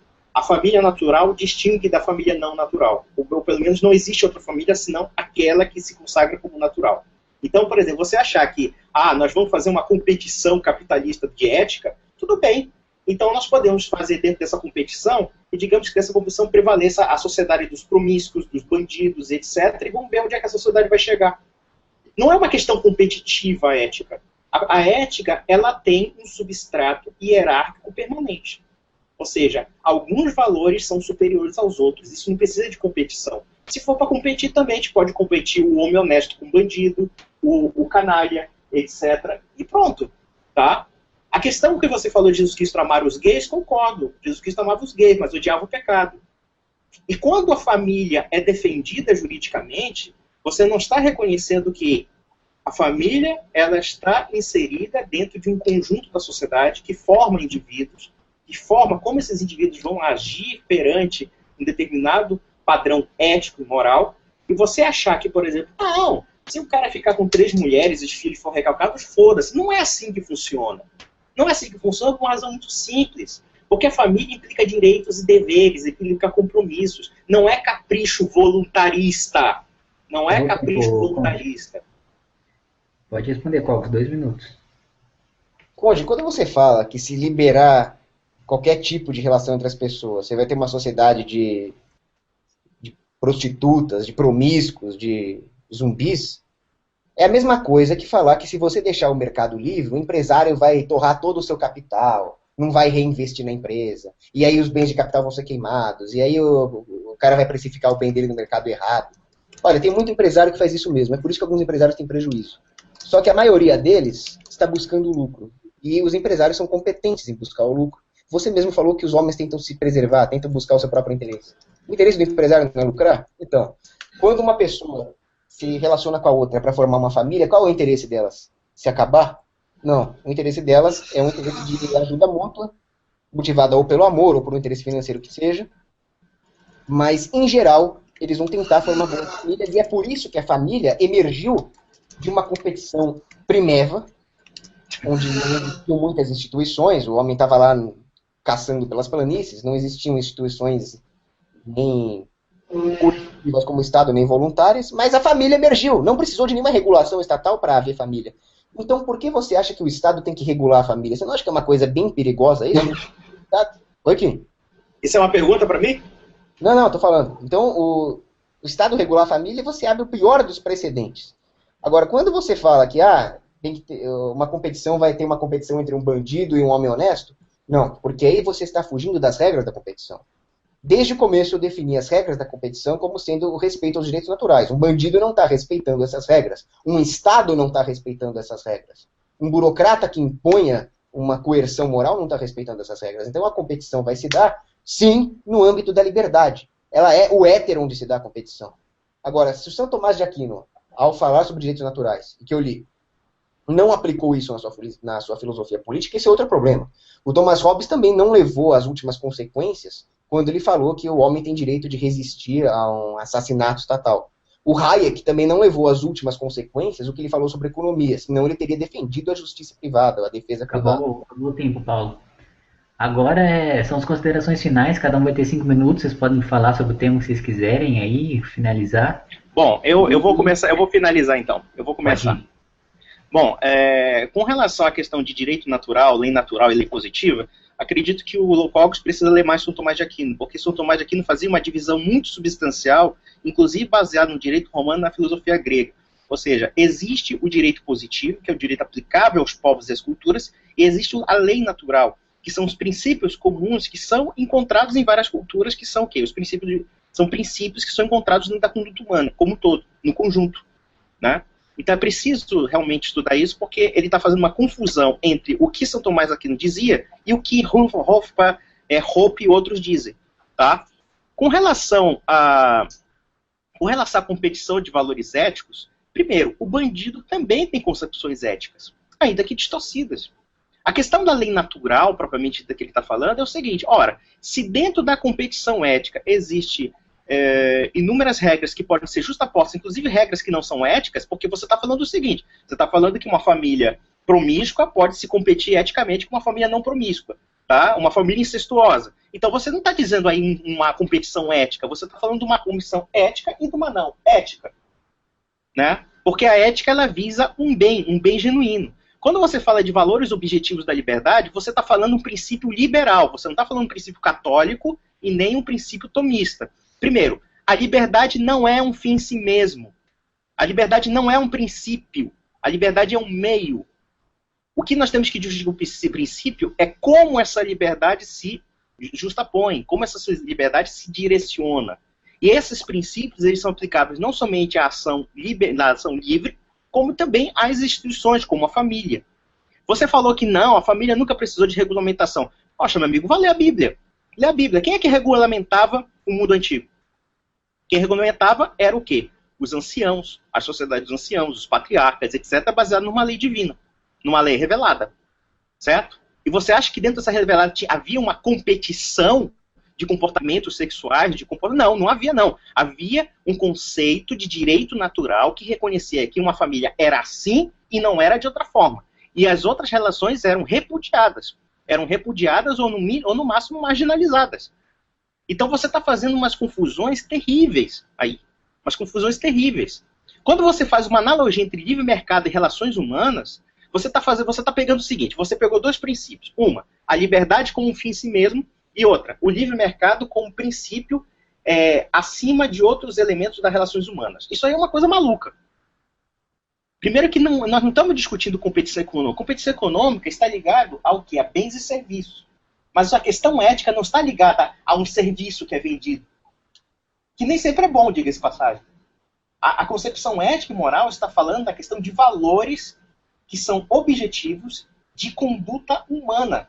Quando você está dizendo que a liberdade é um valor, ela é um valor entre aspas. Ele é uma conduta dentro de um valor. Dentro de um valor ético. Nem tudo que é, entre aspas, em nome da liberdade é necessariamente livre. Nem tudo que é ação livre necessariamente é benéfica. Ela pode ser transgressora de outros valores. Então acho que é uma confusão conceitual do libertário.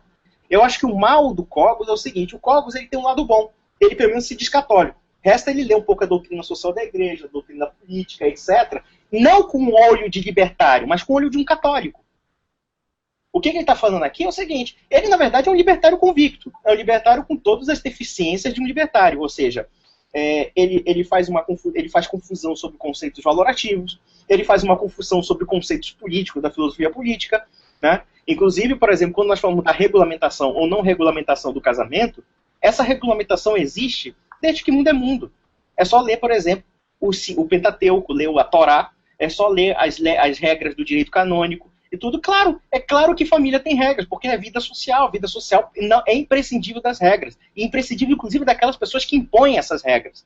Né? Então, o que acontece? Para finalizar aqui, né, já que eu debati com 3 libertários e eles não chegam a uma conclusão alguma. Né? Primeiro, o libertarianismo não é uma filosofia política. Ela não chega nem a ser, eu não sei, primeiro porque ela nega a existência de um fato real na vida humana, que é a política. Primeiro de tudo. Segundo ponto, nega o conceito da autoridade. No fundo, é uma filosofia relativista, é uma filosofia igualitarista e revolucionária. Ela é uma filosofia revolucionária por quê? Porque ela pressupõe um milenarismo utópico.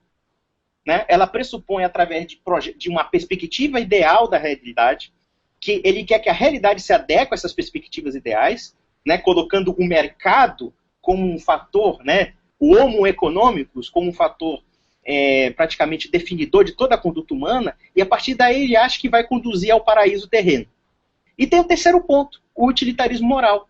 Ora, quando nós estamos falando de competição de comportamentos, aí nós estamos falando de utilitarismo moral, não estamos falando de moral objetiva aí. Na verdade, é interessante que, por exemplo, o libertarianismo, ele tem praticamente...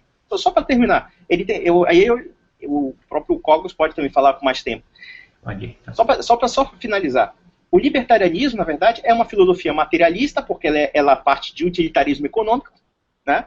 Ela é uma filosofia utópica milenarista, porque ela visa um fim de uma sociedade ideal, sem Estado, uma sociedade que é regulamentada por um princípio chamado homo economicus, né? E é utópico, naturalmente, justamente porque ela não tem nenhum embasamento da realidade para provar os seus enunciados.